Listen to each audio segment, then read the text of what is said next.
Jaako podcasti siis osa 304 ja need märkmed, mis ma sellest tegin endale, võtame need nüüd läbi. Ja nagu ma ütlesin, siis ma tegelikult muudan nüüd veidike taktikat, sest kui ma ise kuulasin oma eelmist osa, siis mulle tundub, et see minu veerimine siin ei ole kõige parem asi, nii et ma vaikselt innoveerin, teen innovatsiooni. Kuidas see õnnestub, mul ma ei tea, aga igal juhul kokkuvõttes ma proovin nüüd seekord filmida selliselt, et ma töötan samal ajal, kui loen neid läbi samal ajal ja siis ma lõikan välja selle osa, mis mulle tundub, et on makett ja ei kõlba kuhugi. Eksperiment endiselt on käimas ja tahaks kiiremini saada sellest asjast läbi, seda on päris palju ja siis järgmisena võtaks hoopis raamatud, mis on kirjutatud eesti keeles, sest neid on raamatud on ka päris palju, mingisugused doktriine, dokumente, mida läbi vaadata, läbi uurida, aga seal on siis loogilisemalt kirjutatud, sest et antud hetkel see on ikkagi inglise keelest eestikeelne tõlge, mis ei ole võib-olla nii suupärane ja nii on. Aga sõjalise ebakompetentsuse psühholoogia siis teine osa. Nüüd täna siis lähme liha juurde, kus on siis rohkem ajaloolisi näiteid ja need on ajaloolised näited, millele viidatakse läbi terve selle raamatu. Enamik neist situatsioonidest on jaotatud peatükkideks. Need on katastroofilised sõjalised kokkupõrked, lahingud, kampaaniad või sõjad. Igaüks neist sündmustest võiks olla omaette raamat. Kokkuvõttes ma üritan kanda siis piisavalt palju informatsiooni, et te läheksite ja vaataksite seda 303–308 ise Jaakost ja Jaako ilmselt üritab huvi tekitada, et te läheksite ja ostaksite selle raamatu ja lugeksite seda, et see raamat on kirjutatud 1970 midagi. On the Psychology of Military Competence. Alustame ühe eepilise näitega ebakompetentsusest tragöödiast. See räägib siis Krimmi sõjast, sealhulgas kuulsast või kurikuulsast, olenevalt sellest, kes seda lugu räägib, kerge ratsaväerünnakust. See sõda peeti oktoobris 1853 kuni veebruarini 1856. Ühel pool oli Venemaa, kes lõpuks kaotas liidule, kuhu kuulusid Prantsusmaa, Osmanite impeerium, Suurbritannia ja Sardiinia. Krimmi sõda tähistas kahtlemata äärmiselt madalat punkti Briti sõja ajaloos, ohvitseride kehv kvaliteet, kellest enamik oli oma auastme ostnud ja kellelt ei nõutud mingit haridusstandardit, seisis teravas kontrastis meeste oivalisusega, ehk siis sõdurid olid kõvad. Üks vaatleja kirjeldas neid mehi kui parimaid sõdureid, keda ta kunagi näinud oli nii kasvu, kehaehituse kui ka valimise poolt. Ja mis ongi huvitav on siis selle ajal, et kuidas siis juhtivale kohal saadi on ju, et siis maksti raha lihtsalt ja nii saadigi juhiks. Su isa rikas ja selge, seejärelikult anname sulle kogu maailma kaalu ja sa mine ja juhi inimesi sõjas. Ehk siis ostetakse ohvitseri kohtasid ja mida rohkem raha, seda kõrgema auastme sa saad. Aga sõjamehed, need olid asjalikud, sest et neid raha eest osta ei saanud. Ohvitseride seas näis olevat pöördvõrdeline seos auastme ja efektiivsuse vahel. Mida kõrgem oli nende staatus, seda vähem kompetentsed nad näisid. Selle keskpärasuse püramiidi tipus seisis või õigemini istus, sest ta oli alati kas hobuse seljas või juba kabinetis ning käis harva oma meeste seas Lord Raglan. Tema kvalifikatsioon Briti ekspeditsioonivägede juhtimiseks näis olevat tema vanus 67. Tema suguvõsa oli Beauforti hertsogi 11. pojast noorim ja tema kogemus 25 aastat Wellingtoni hertsogi sõjaväe sekretärina ning seejärel suurtükiväe peadirektorina. Keegi ei saanud süüdistada selles, et tema mõistus on koormatud varasema juhtimiskogemusega. Tal polnud seda üldse, mitte isegi kompanii tasemel, ehk ta ei olnud lahinguväljal kunagi kedagi juhtinud, ei rühmas, ei jaos ega kompaniis. Tema ametisse määramine ei olnud siiski täiesti kohatu, sest tema kohta öeldi, et tema peamine väärtus oli see, et vaatamata parandamatutele harjumustele oli ta imetusväärselt kohandanud vähendama hõõrdumist koalitsioonisõdades. nii et see oli siuke tüüp, kellel oli lihtne läbi saada ja meil on selline siin punt on ju, prantslased, sardiinlased, osmanid ja inglased ja paneme selle otsa siis kellegi, kes oskab sõpru hoida, ehk siis suhteid ehitada, mis iseenesest on ju päris hea mõte. Tegelikult näis Raglan nõustuvat enamiku prantslaste ettepanekutega ja sellel mehel iseloomulik joon oli see, et ta vihkas konflikti, mis on üks vahva asi, et inimestele ei meeldi raske vestlusi pidada ja ei meeldi konflikti teha ja see ongi nende nagu vabandus, et mulle lihtsalt ei meeldi, aga mis siis saab, kui sulle asjad ei meeldi, kui sulle ei meeldi konfliktid ja sa oled sõjaväeline juht, siis see on ilmselgelt probleem. Kui Raglan ja tema staap moodustasid armee närvikeskuse Krimmis, siis lihased koosnesid 5 jalaväe ja 2 ratsadiviisist komandöride all, kes enamjaolt ei teinud suurt midagi, et usaldust äratada. Siin oli probleem osaliselt taas jällegi vanuses, välja arvatud üks siis 35-aastane Cambridge'i hertsog, kuninganna nõbu olid kõik vanemohvitserid vanuses 60–70. Sir John Burgoyne oli nimekirja tipus 72 eluaastasega. Kindlasti võis nende kohta öelda, et selle, mis neil puudus, kogemus, tegid nad tasa oma aastatega. Nagu kui sa oled 72-aastane seal sõjas on ju, mis toimub aastal 1853, suur tõenäoliselt sa ei ole ilmselt oma parima tervise juures ja äkki sa üldse ei peakski olema sõjajuht, sest et sa oled nii vana ja sellel ajal ka veel mõelgi see. Ilmselt nad said seal oma linnukesed kirja ja sellepärast nad seal olid, et nagu nii tihti juhtub, siis järgmine madalam juhtimistasand sisaldas mõningaid elujõulisi sõjaandega juhte. Üks selline oli Sir Colin Campbell. Tema käsu all oli kahjuks vaid brigaad. Nagu neil päeval tavaline, oli armee koorekihiks ratsavägi, mida antud juhul juhatas Lord Lucan, kes oli siis impulsiivne mees, kellel oli kesine intellekt ja puudus kogemus.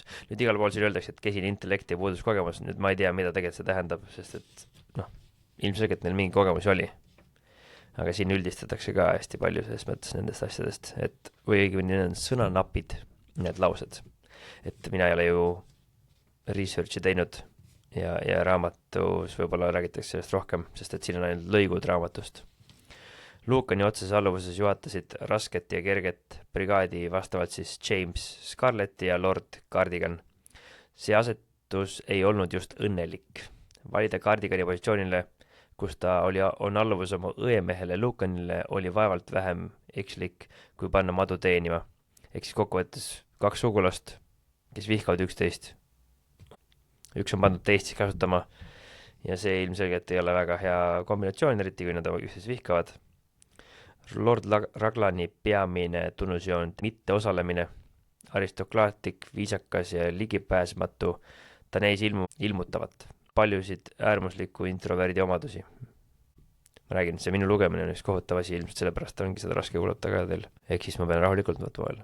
Nii vastumeelne oli tema igasugune otsene kontakt oma kaasinimestega, et ta vaevu suutis väljastada käsku. Ja kui ta seda tegi, oli see sõnatud nii, et tagada hiiglaslik kuristik tema soovide ja nende mõistmise vahel, kellele see suunatud. Ehk siis kui ta oma käskusid andis, siis mitte keegi ei saanud midagi aru. Ehk siis hiiglaslik kuristik tema soovide ja nende mõistmise vahel. Ehk siis sul on suur kindral, põhipealik, kes kui annab sulle käsku, siis ta teeb seda selliselt, et mitte keegi midagi aru ei saa. Selle sõja esimese lahingu Inglismaa küll võitis, aga see ei läinud päris nii nagu planeeritud. See oli Alma lahing. Hoolimata faktidest, et Raglan, vaadates asja eemalt, mängis Alma võidust väikest rolli, oli see liitlaste võit tänu sõdurite ja nooremohvitseride vaprusele ning oivalisele võitlusomadustele läbi selle, mida üks vaatleja kirjeldas kui suurt kindrali oskuste puudust, saavutati võit paljude ebavajalike kaotustega. Veelgi hullem, täielik suutmatus seda edu ära kasutada tähendas, et võit ei toonud kampaaniale tervikuna peaaegu mingit tulu. Kokkuvõttes me võime ju võita neid sõdasid ja lahinguid ka. Selles mõttes, et kes võitis teise maailmasõja, Nõukogude Liit. Nüüd kas nad olid efektiivsed sõjapidamises? No ilmselgelt ei olnud. Nad olid väga halvad sellest. Siis see, et sa võidad, ei pruugi tähendada mitte midagi. Nii et nad võitsid selle esimese lahingu vaid seetõttu, et reasõdurid ja nooremohvitserid olid kuratlikult asjalikud ja vaprad. See on teema, mis läbib terve selle raamatu. Sõdurite vaprus on vaieldamatu, aga nad pannakse olukordades, mis on lihtsalt katastroofilised. On veel üks punkt, mis on selle raamatu teesi jaoks oluline. See puudutab algatusvõimet. Juhtimise puudumine hierarhilise autoritaarse organisatsiooni tipus tekitab erilise dilemma neile, kes on käsuliinis madalamal.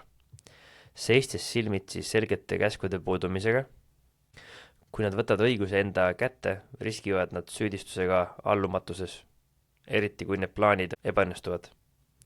Kuid kui nad ei näita üles algatusvõimet, siis tõenäoliselt karistatakse neid selle eest, et nad midagi ei teinud. Almas kasutasid väliohvitserid kõrgema suunamise puudumisel oma algatusvõimet märkimisväärse eduga. Nii tehes päästsid nad päeva kui mitte tervet kampaaniat.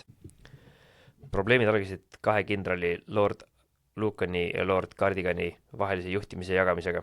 Kumbki polnud oma kohale sobiv. Koos olid nad katastroof, nagu üks nende kaasohvitserid kirjutas oma päevikusse. Mida rohkem ma Lord Lucanit ja Lord Cardigani näen, seda põhjalikumalt ma neid põlgan. Selline toores teadmatus ja selline üleolev iseloom. Raglan ei hiilanud nende meestega tegelemisel. Selle asemel, et Lucanit kui ülemust lojaalselt toetada, näis ta heaks kiitvad isegi Cardigani kõige jultunumaid liialdusi.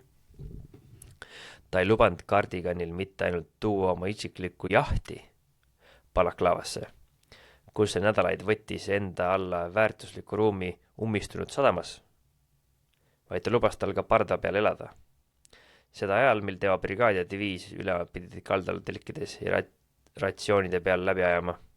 Ehk siis sul on kaks tüüpi, kes siis omavahel läbi, kes teevad igasuguseid ajuvabasid otsuseid. Neist üks võttis kaasa oma jahi, samal ajal kui su mehed on kuskil mudas ja samal ajal see sinu isiklik jaht, see blokeerib ka veel kokkuvõttes logistikat ja sadamas seda tööd, mis on vajalik. Ülemjuhataja Lord Raglan andis käsu rünnata, käsk kirjutati üles ja anti edasi kapten Nolanile, käsk jõudis Lord Cardiganini, kes juhtis ratsaväge.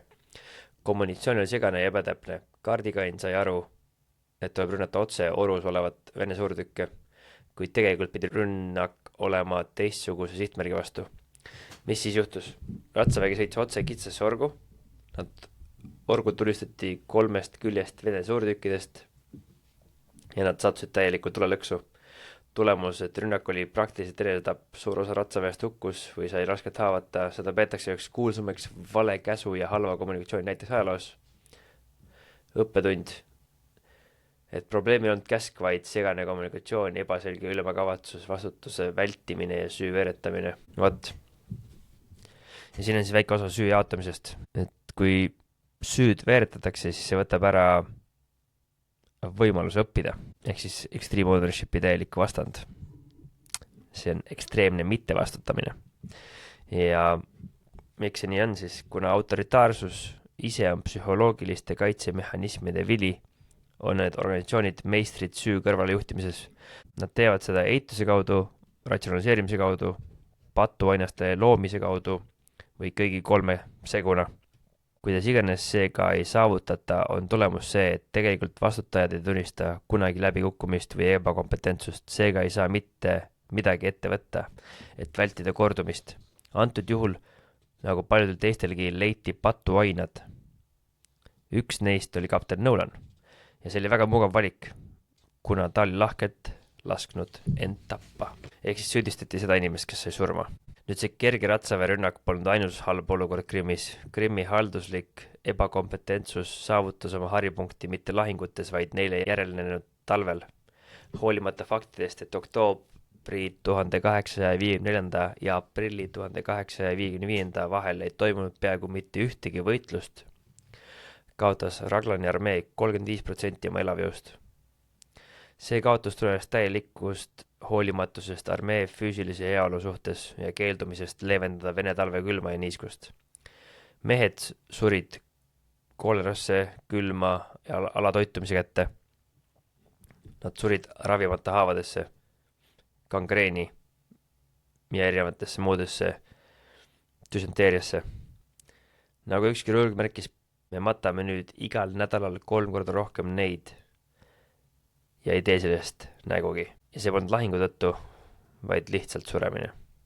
Ühe kirjaniku sõnul tappis meid rohkem kui Vene kuulid hoopis küttepuude puudus. Ilma selleta polnud mehed kunagi soojas, nad ei saanud kunagi oma toitu valmistada ja nad polnud mitte kunagi kuivad. Üks Raglani polkovnik kirjutas, nad lähevad kaevikutesse märgadena, tulevad tagasi märgadena, lähevad haiglasse märgadena, surevad samal ööl ja maetakse märgadesse tekkidesse järgmisel hommikul. Armee kirurg kirjutas, ma ei arvanud kunagi, et inimene suudab taluda nii palju puudust ja kannatust. Ja see on hea koht, kus tuleb meeles pidada, et see oli see hetk, kui Inglismaa oli superriik. Eks nad ei olnud mingisugune nurgatagune armee, vaid nad olid ässad.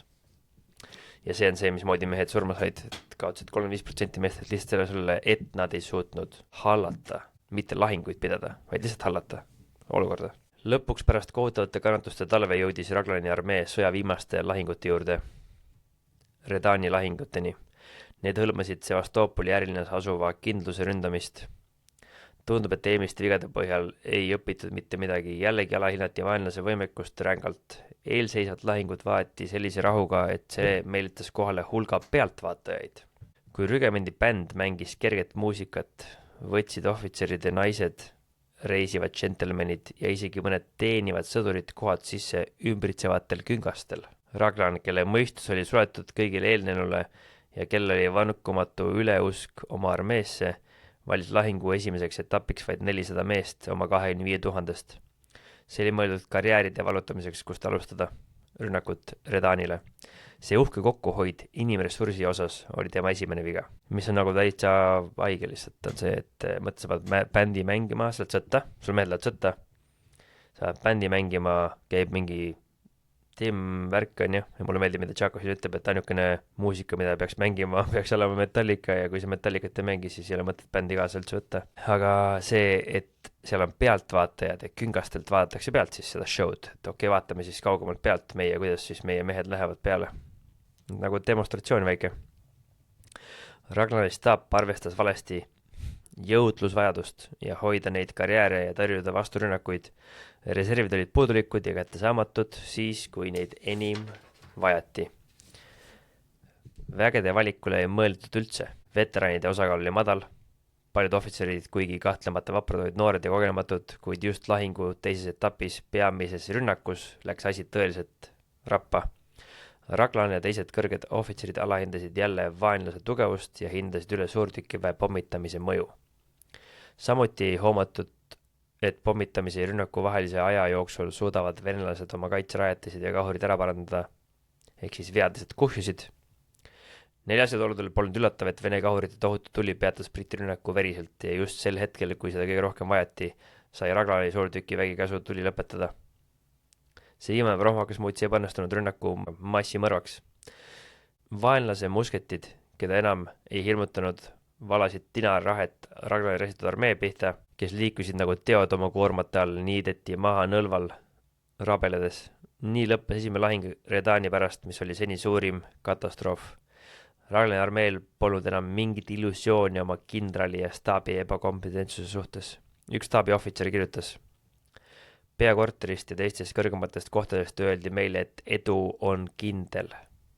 Et rünnakuplaan on nii täiuslik, et see peab õnnestuma. Kui asi testile pandi, selgus, et see oli nii hirmus halb, et läbikukkumine oli vältimatu. Teised kirjutasid lahingut kui halvasti juhitud, plätserdatud, nigelat ja jõuetud ettevõtmist. Hiljem kirjutas Lord Wellesley selle sündmuse kohta. Seekord nõudsime me neilt midagi, mis oli üle inimvõimete. Meie rünnakuplaan oli lihtsalt idiootne ja pidi läbi kukkuma. Teine autor lisas, küsimus polnud ainult peakorteri defektses taktikas, seal valitses totaalne visiooni puudumine, kuidas oli võimalik, et Ragnar ja tema kaaslased, teades venelaste võimekust parandada kahjusid üle öö, uskusid, et 2000 sõdurit suudavad rünnata ilma eelneva pommitamiseta. Kõige huvitavaks see, et need tüübid, kes seda sealt pealt vaatasid kingast otsast, et mida nemad seal mõtlesid samal ajal, kui nad seda kõike nägid. Millele peaks mõtlema? Kumb on prioriteet, kas siis mehed või ülesanne või ehk siis missioon. ja vahel öeldakse, et missioon on kõige tähtsam. Ja ise ütlen seda. Aga tegelikult on see üks tohutu balansi leidmine, sest et täpselt sama tähtsad on sinu mehed ja inimesed. Ja vahel on vaja tõsta siis missioon meestest ettepoole. Ja kui sa tõstad missiooni meestest ettepoole, siis sul lõpuks ei pruugi mehi alles jääda ja sa suudab mitte ühtegi missiooni täita.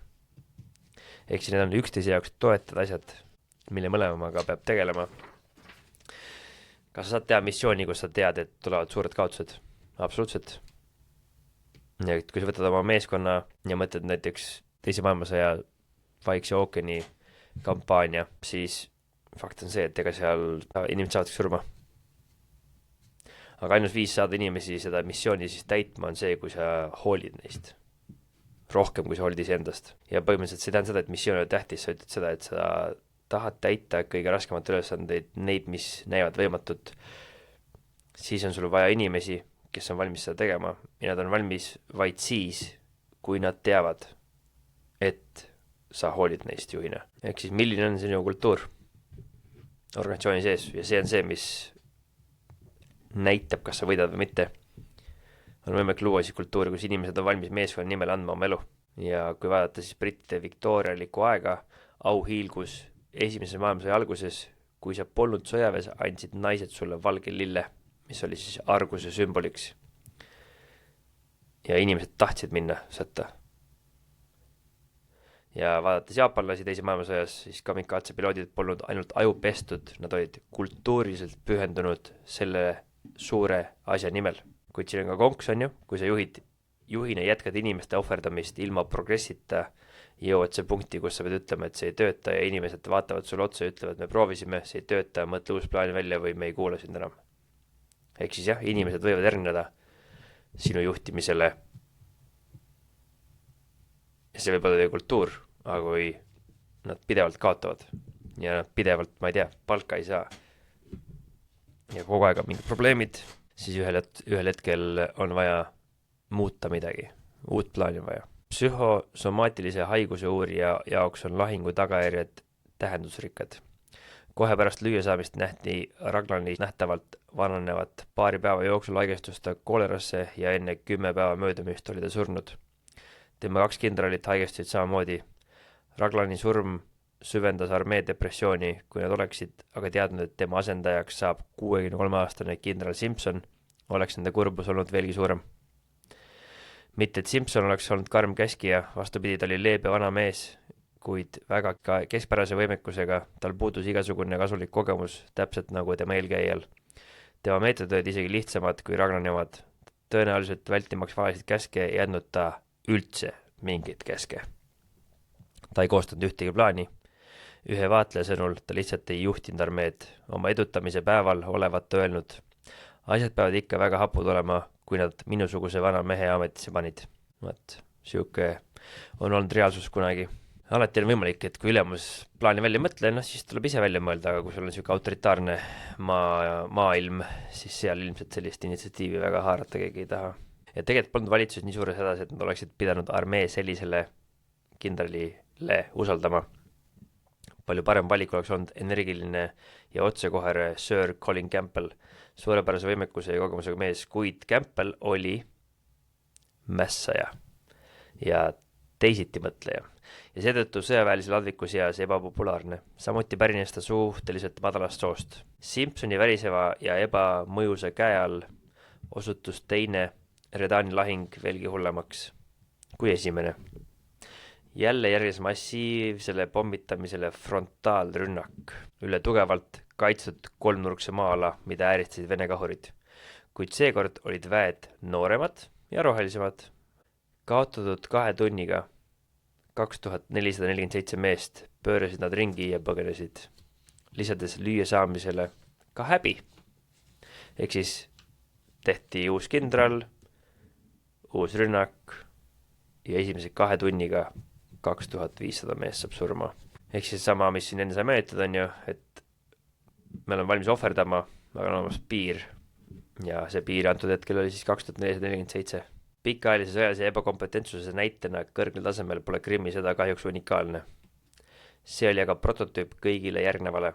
kuigi hukkunute arv oli hilisemate sõdadega võrreldes väike, võlgnes need 18 000 meest oma surma eest tänu halvale planeerimisele, segastele käskudele, luureandmete puudumisele ning nende komandöride saatuslikule järeleandlikkusele sotsiaalsetele survetele.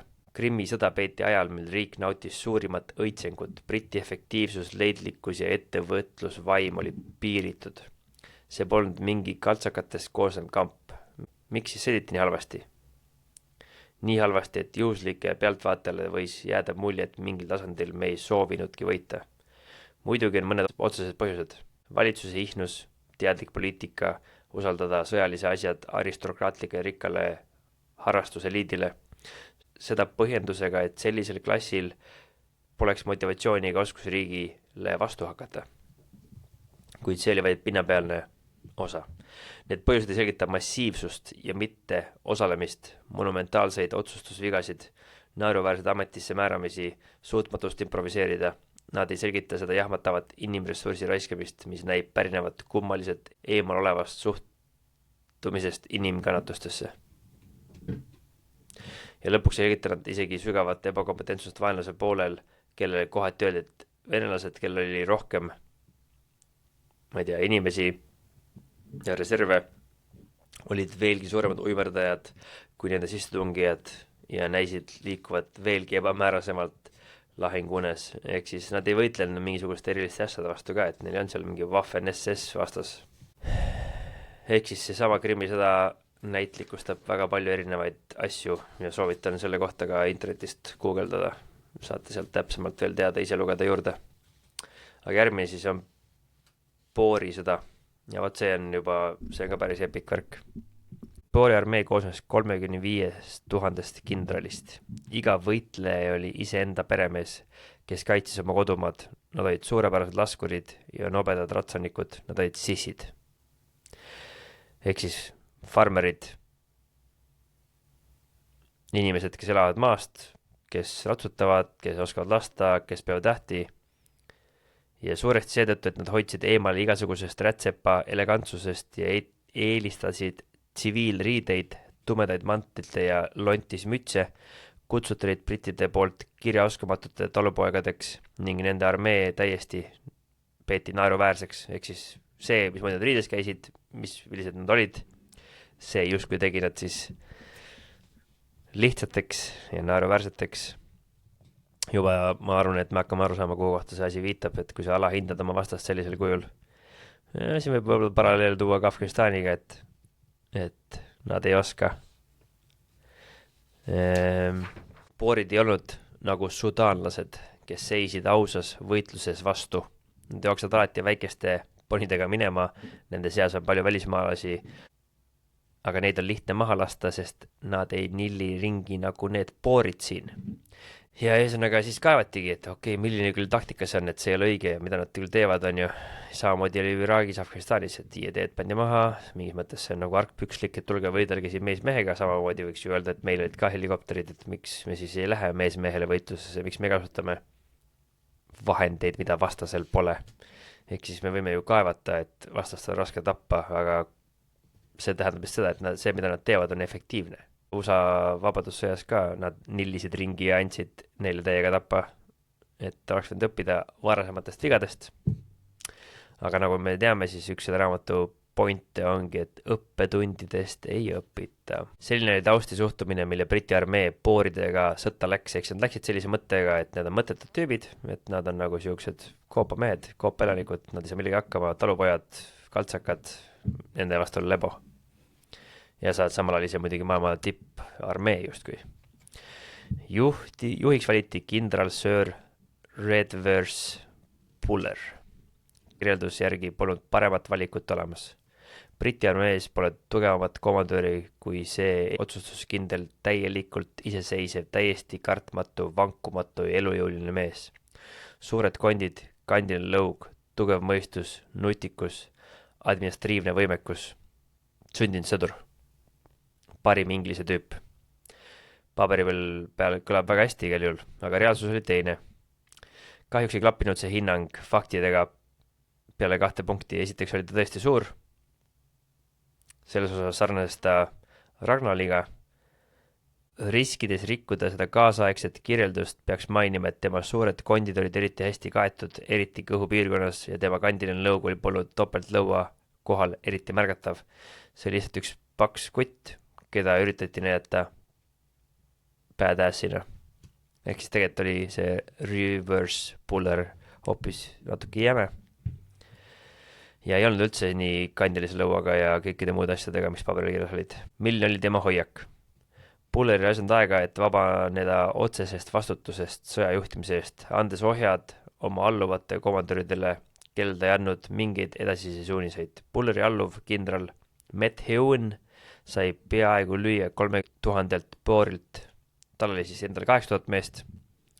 Eesmärk oli Modeeri jõgi. Ilma igasuguse luureta keskis ta oma vägedel teha frontaalrünnaku. Et kas me juba hakkame aru saama, et frontaalrünnak ei pruugi olla kõige parem valik ja ainukene viis, kuidas rünnata. Kuna ta ei näinud vaenlast, siis ta oletas ekslikult, et vaenlast polegi seal. Ohvitserid juhtimisel liikusid mehed üle lageda välja jõe poole. Kõik sujus, kuni nad jõudsid pooride laskulatusse, kes olid end varjanud jõe sügavatesse kallastesse. Need, kes kohe surma ei saanud, veetsid päeva lamades maas lõõvama päikese käes, suutmata liikuda edasi või tagasi. 70 haavatud kannatasid kohutava janu ja villilist nahka. Matveeni lahendus oli suunata raske suurtüki tuli pooride pihta. Tänu nende heale varjumisele ei mõjutanud see kahjuks või õnneks siis neid üldse.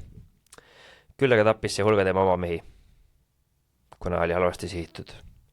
Alles pimeduse varjust tõmbusid britid tagasi, jättes maha 500 surnut ja haavatud. Kui ühe päevaga ühe rünnakuga kaotad ikkagi nii suure hulga inimesi ja sul on kokku 8000 meest, siis see on ikka meeletu kaotus. Ja siis Dave räägib siin ja kommenteerib, et kui seda kuulata, siis kui su juhid ja otsused on ebakompetentsed, siis see tähendab seda, et ma saan ise juhtida. Et ma tahaksin olla see alluv. Aga et mul on küll ebakompetentne boss, aga vähemalt saan ma ise otsustada. Et see on ju nagu positiivne oleks. Aga lõks, kuhu ta kukkus, on see, et organisatsiooni haigus ulotab nii sügavale, et see pole vaid tipus, vaid see on terve käsuliin. Ehk siis see on terve käsuliin on otsustamatu ja mitte keegi ei taha mitte midagi teha. Ja sellises olukorras ei tahaks olla. See raamat on üks läbiv teema, mis torkab siis silma, mida siis Jaako räägib ka ja millest väga palju räägita, on siis detachment või siis samm tagasi. Ehk siis igaüks neist juhtidest siin on sisse võetud oma egost, sotsiaalsest struktuurist, hierarhiast ja sellest konkreetsest taktikalist olukorrast, mida nad näevad. Aga reaalsuses see on sama asi, mis me õpetame, ehk siis mis on prioriseeri või täide selle jaoks, et üldse näha selgemalt midagi, siis on vaja astuda samm tagasi. Ja samm tagasi, eemaldada ennast emotsioonidest, oma egost ja vaadata laiemalt pilti. Ja kõik need lood, mis me siin rääkinud oleme, et seal ei ole vähemalt nende kirjelduste põhjal, selle info põhjal, kui see, mis siin nagu räägitakse, on nagu tõene, siis mitte keegi ei suuda eemalduda. Keegi ei suuda astuda sammu tagasi, keegi ei suuda vaadata seda olukorda distantsilt. Ja isegi kui suudab, ja keegi midagi näeb, siis nad julgesid väga midagi peale hakata. Ehk siis isegi kui sul on see info, siis tundub nagu keegi ei näeks seda. Aga asjad lähevad veel hullemaks. Matveeni kinnitas paari päeva pärast oma kriitikute suurimaid hirme veelgi katastroofilisemas lahingus. Poorid olid varjunud kitsatesse kaevikutesse, nad ootasid kannatlikult, kuni britid jõudsid laskulatusse. Üllatus, huvitav, mis nüüd juhtub, mis arvate? Tiina Rahe pühkis läbi Mägismaa läbi brigaadi rivide, minutitega oli maapind surnud sõduritest kirju, sealhulgas hukkus ka brigaadi ülem. Hoolimata treeningust ja distsipliinist, hoolimata rügemendi aust, hoolimata kõigest sellest, mida kõrgem juhtkond arvas, panevad harimata sõdurid end kindralite vigade nimel ohverdama. Nad murdusid. Nad pöörasid ringi ja põgenesid. Ja sel ajal, kui nad põgenesid, tümitas ja demoraliseeris neid veelgi seni avastamata pooride suurtükivägi. Siis oli veel siuke tüüp nagu kindral Hart, kes enne kui nad läksid lahingusse, viis oma brigaadis läbi 30-minutise paraadi trilliharjutuse. Enne kui marssis nendega õlg õla kõrval pooride positsioonide vastu. Üle lageda välja. Kuna oli erepäeva valgus, pakkus see tihedat pakitud kolonn vastupandumatu märklaua igale poori püssile ja kahurile. Britid kaotasid 1131 meest ja 10 kahurit. Pooride kaotused antud lahingus olid 6 surnut ja 21 haavatud. Kütab pilti. See on 1-200 on hukkunud arv. Nüüd on vaja sisse tuua siis uus kontseptsioon psühholoogilise stressi mõju otsustamisele. Just vastupanu stressile ja võime jätkata, kui asjad lähevad valesti, on see, mis eristab häid kindraleid halbadest. Mis muide, kui sa suudad ehk siis astuda sammu tagasi, siis see ongi see, mis seda teha lubab. Eristada erinevaid asju. Selle standardi järgi ebaõnnestus kindral Puller täielikult. Algusest peale ebakindel kurnasid 3 lüüasaamist viimasegi eneseusu raasu. Varem nõrk ja hirmul muutus ta nüüd tõeliseks otsustusvõime süldiks. Tema plaanid muutusid ebamääraseks, tema käsud veelgi segasemaks, tema moraalne julguse puudumine ebaõnne ees ilmnes kõige selgemalt kalduvuses teha pattuainad oma alluvatest. Lähim, mida ta suutis tunnistada, oli viide halvale õnnele. Halb õnn see ehk oligi, aga veelgi hullem alles järgnes. 420 meetri kõrgune monumentaalne näide sõjalisest saamatusest on siis Spin Kopp. Selle minimäe täiesti asjatu ründamine oli Boori sõjale sama, mis Ratsaväe rünnak Krimmis. Ehk siis midagi, mida ei olnud vaja teha. Plaan pidi minema nii. Bulleri 29 000 mehelise armeele saabus appi värske diviis Sir Charles Warreni juhatusel. Plaan läks nässu mitmel põhjusel. Esiteks oli Warreni diviis liiga väike, peamise rünnaku üle ettevaatliku, kuid ebakindlat. Ta oli täielikus teadmatuses Ratsaväe kasutamise osas. Samuti oli ta obsessiivne, kangekaelne, oma arust kõige targem ja kohutavalt halva iseloomuga. Warrenil oli kinnis idee oma hiiglasliku pagasiga. Ta kartis, et see hävitatakse olenemata vaenlase ja olematu kahurite poolt Spion Coopil, ehk siis seal mäe otsas. Ta muretses oma kottide pärast nii palju, et veetis 26 tundi isiklikult jälgides nende üleviimist üle jõe. See viivitus oli Boordilla hindamatu kingitus ja see on see kutt, kel oli kaasas klaverid, grammofonid, kummutid, kurikad. Ta peab isiklikult kontrollima, et need üle jõe saaks. Samal ajal, kui kindral jäi alla orgu, kästi meeste ronida üles mäe otsa. Kui nad peaaegu null nähtavusega arvasid, et on jõudnud tippu, jäid nad seisma. Õnnitlesid end vastupanu puudumise üle, heiskasid Briti lipu ja üritasid kaevuda. Ja märksõna on siin, et üritasid, sest mäe tipp oli nagu mägi ise. See oli puhas kalju. Keegi polnud neid sellest hoiatanud, sest luureti tehtud. Nad tahtsid kasutada liivakotte, aga mitte keegi on pähe pannud, et nad ei võtnud neid kaasa. Ja nüüd, kui udu hajus, tegid nad ühe muret tekitava avastuse. Nad polnud seal, kus nad arvasid, et nad on. Mäetipu asemel olid nad väikesel platool natuke maad tipust allpool, 1700 meest siuksel poole ruutkilomeetrisel alal ja nende kohal 3 küljel olid boorid. Ja vaenlane avas tule. Minutitega oli maapind laipade kaetud, paljud oli kuuliaugud peas või küljes, kuna sealtpoolt polnud kaitset, olid kaotused veelgi hullemad. Lõksus selles lootusetus positsioonis ilma igasuguse juhendamata, ilma kindralita, andsid siis 200 meest alla. Nende koha võttis uue lisajõud, mis alt ülesse saadeti. Samal ajal ei teinud Warren ja Buller mitte midagi, et neid aidata, olles siis ilmselt šokeeritud sellest, mis seal mäel toimus. Läks Warren seisundisse, mida kirjeldati kui paralüütilisust. Tähtis märkus, et üks sõjakorrespondent, kes oli olnud sündmuste tunnistajaks mäe tipul, ruttas alla kindrali juurde, kuid selle asemel, et võtta see kutsumata info tänuga vastu, lendas Warren raevu ja nõudis ajakirjaniku arreteerimist nahaalsuse eest. Selle korrespondendi nimi oli Winston Churchill, kes siis ka tegelikult booride poolt võeti kinni, oli vangis seal ja põgenes. Sõjakorrespondendina ta ehitas oma kuulsuse õpistrateegiat ja sõda ja sai avaliku tuntuse, mille järel ta hiljem siis läks üldse poliitikasse, mida ma ei teadnudki. Päris äge. Järgmise näite juurde minekut on väärt asetada Krimmi ja Boori sõda samasse perspektiivi. Mõlemad näitavad pilti totaalsest tollusest, kuid huvitavam on psühholoogiline muster. Siin on rikas ja võimas riik, kes tahab oma õigusi kehtestada. Esmalt Venemaal, siis Lõuna-Aafrikas ja mida ta teeb? Saadab välja üle reglementeeritud armeed, mis üritavad vapruse, distsipliini ja visuaalse hiiglusega tasa teha puudujääke väljaõppes, tehnoloogias ja juhtimises. Mõlemal juhul valiti ülemjuhataja, kes vaatamata oma puudustele jäid vägede seas kauemaks populaarseks, kui ta seda vääris. Mõlemad olid viisakad, härrasmehelikud ja lahked. mõlemad olid kogenematud, ebakindlad ja neil puudus moraalne julgus. mõlemad olid rikkad ja hästi suure network'iga või siis seotud hästi paljude inimestega, aga mõlemad olid valmis kohe vastutusest lahti ütlema, kui viga oli tehtud. Ja kumbki ei suutnud teiste vigadest õppida. Ja siis siin on välja toodud siuke väike checklist või kontrollnimekiri ebakompetentsuse omadusi meeles pidades. Vaenlase alahindamine, mis piirneb arrogantsusega, ehk siis oled ülbe ja alahindad, oled üleolev vastase osas. Sõja võrdsustamine spordiga. Sõda ei ole päris sport. Seal on ikkagi tagajärjed veits teistsugusemad. Suutmatus õppida mineviku kogemusest. Vastupanu tehnoloogia ja uute taktikate kasutuselvõtule. Vastumeelsus luuretegevuse suhtes koos vastumeelsusega info vastu.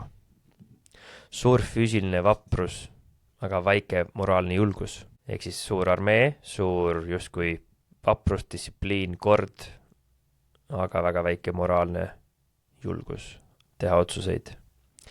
Näiline ükskõiksus kaotuste ja kannatuste suhtes või selle vastand, irratsionaalne ja halvav kaastunne.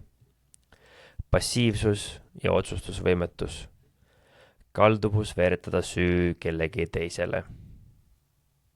Armastus frontaalrünnaka vastu. Armastus chicken shit'i vastu, ehk siis bullshit activities, ehk siis mõttetud trillid ja pedantsus. Leidsime sellele ka definitsiooni tähendusetu kehtestatud distsipliini enese pärast. Kõrge lugupidamine traditsioonide ja konservatiivsuse vastu. Loovuse ja improvisatsiooni ja avatuse puudumine. Kalduvus vältida mõõdukaid riske ülesannete nimel, mis on nii rasked, et läbikukkumine näib andestatav. Ja viimane 15. viivitamine. See on päris hea filter, millest on ühe korra nädalas läbi lasta. Lihtsalt, et ennast vaadata ja ennast kontrollida. Ja siis on Dave'i kommentaar siin, et on otseses mõttes kirjutas üles võitjate mõtteviisi on ju humility, innovate and adapt, default aggressiveness, extreme ownership, discipline equals freedom.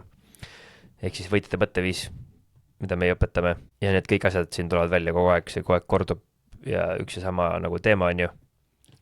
Ja need märgid on nagu karjuvad, et asjad läbi kukkuma hakkavad. Ja see on üsna häiriv lugeda, kuulata, aga üks asi, mis siin kõige rohkem läbi ongi seesama, et alandlikkus just on puudu. Juhid ei ole alandlikud, nad lasevad oma egol ennast juhtida, aga pole hullu, sest kõik läheb hullemaks. 5. peatükk on siis India vahepala, mis sisaldab ka siis osa Afganistanist. Seniste andmete põhjal võiks arvata, et ebakompetentsus piirdub vaid valgete vahelises sõdades, aga nagu näitab järgnev lugu seoses India mässuga, see muster ei muutu, kui vastas on teine rass. Ja siin on siis lugu Fort Royast. Kindral Walpole, kellel polnud kunagi varem iseseisvat juhtimiskogemust, sai käsu viia ekspeditsioon pikki Kangese jõge, et puhastada piirkond mässulistest. Brigaad asus teele aprillis 1858. Ühel hommikul jõudsid nad Fort Roya lähedale. Väed olid marssinud circa 15 kilomeetrit, aga Walpole, olles õhinas oma kannuseid teenima, saatis nad kohe rünnakule. Kindlus kuulus mässajale nimega Narpat Singh, kellel oli vaid 300 meest. See polnud suur kindlus. Põhjas ja idas oli see kaitstud mudamüüri ja sügava kraaviga, mida kattis tihe džungel. Läänest ja lõunast oli see aga täiesti avatud, sest müür oli vaid paar jalga kõrge. Kaitsjad lootsid seal veele, mis pidi siis neid kaitsma on ju. Kui Walpole oleks rünnanud sealt poolt, oleks kindlus langenud minutitega ja väheste ohvritega. Oli aprill ja vesi oli peaaegu täielikult ära kuivanud, et vett polnud. Takistust polnud olemas seal. Kuid Walpole ei vaevunud luuret tegema, ilma igasuguse kontrollita saatis ta oma mehed ummikusse vastu kindluse kõige tugevamat külge. Mässulised olid valmis kindlust põgenema, aga kui nad nägid britte ründamas just sealt, kus nemad olid tugevad, siis nad muutsid oma meelt ja otsustasid võidelda. Ehk siis kokkuvõttes jõuti asukohal lähedale ja otse frontaali selle peale esimesest suvalisest küljest selle info põhjal. Ja mida ei tehtud, mingit karikakrameetrit, ei mindud juurde ja vaadatud seda objekti erinevat nurkadelt, et kus kohast oleks kõige parem siin rünnata, vaid lihtsalt suvaliselt peale. Ja juhtumisi mindi siis sealt kohast, kus oleks olnud kõige halvem minna. Walpole, olles ekslikul arvamusel, et idas on värav, saatis kapten Groove oma kompani sinna väravat hoidma. Nad tormasid läbi džungli ja avastasid ees sügava kraavi, mida varem näha polnud. Neil polnud muud valikut, kui heita pikali kraavi servale. Nad olid vaenlasest paari sammu kaugusel ilma igasuguse katteta ja nad said täiega pikki päid. Nad hoidsid oma positsiooni kangelaslikult, oodates rünnaku arenemist mujal, kuid nähes, et midagi ei toimu, saatis Grove sõna kindralile: väravat pole, saatke redelid, et me saaksime üle müüri ronida. Ehk siis saati osad tüübid läbi džungli on ju peale, siis need tüübid jõudsid sinna kohale, vaatasid, et suur kraav on, sellest üle ei saa, nad olid peaaegu väga lähedal sinna, ehk siis sealt ei saanud ligi kuidagi moodi, heitsid sinna sama pikali ja hakkasid sõda pidama ja nad ei hakanud ka peale pressima, sest nad lootsid, et okei, kui teiselt poolt kindlasti sisse tullakse, et siis see on see, mismoodi sealt edenevad teised väed. Ja kui nad vaatasid, et asjad kuidagi ei liigu, siis saati siis keegi redelitele järgi, et kuule, et väravat pole seal, kus me arvasime, et on värav. Saatke meile redelid, et me saaksime üle müüri ronida. Samal ajal tormas üks teine kapten oma meestega sellesse samasse kraavi, teadmata selle sügavust. Neil polnud redeleid, et sealt välja saada, nad lasti halastamatult maha. Walpole, olles nüüd iseenda tormakusest eematunud, saatis kahurid läände ja käskis kindlust sealt pommitada.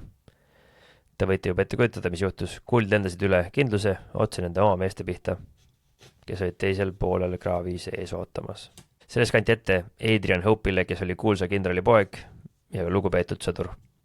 Hope ratsutas kohe Walpole'i juurde teatama, aga Walpole ei uskunud teda. Ehk siis sul on blue, ehk siis omad üksused lased omad üksuseid, sul on siis keegi kindrali poeg, kes on siis lugupeetud sõdur, tema siis läheb selle põhibossi juurde ja ütleb talle, kuuled, et midagi ei klapi siin, et praegu me laseme 11, aga kindral ei uskunud teda. Ja see on siis üks ka teine muster, kui sa kuuled midagi, mis su loogikaga ei klapi, siis sa eitad seda.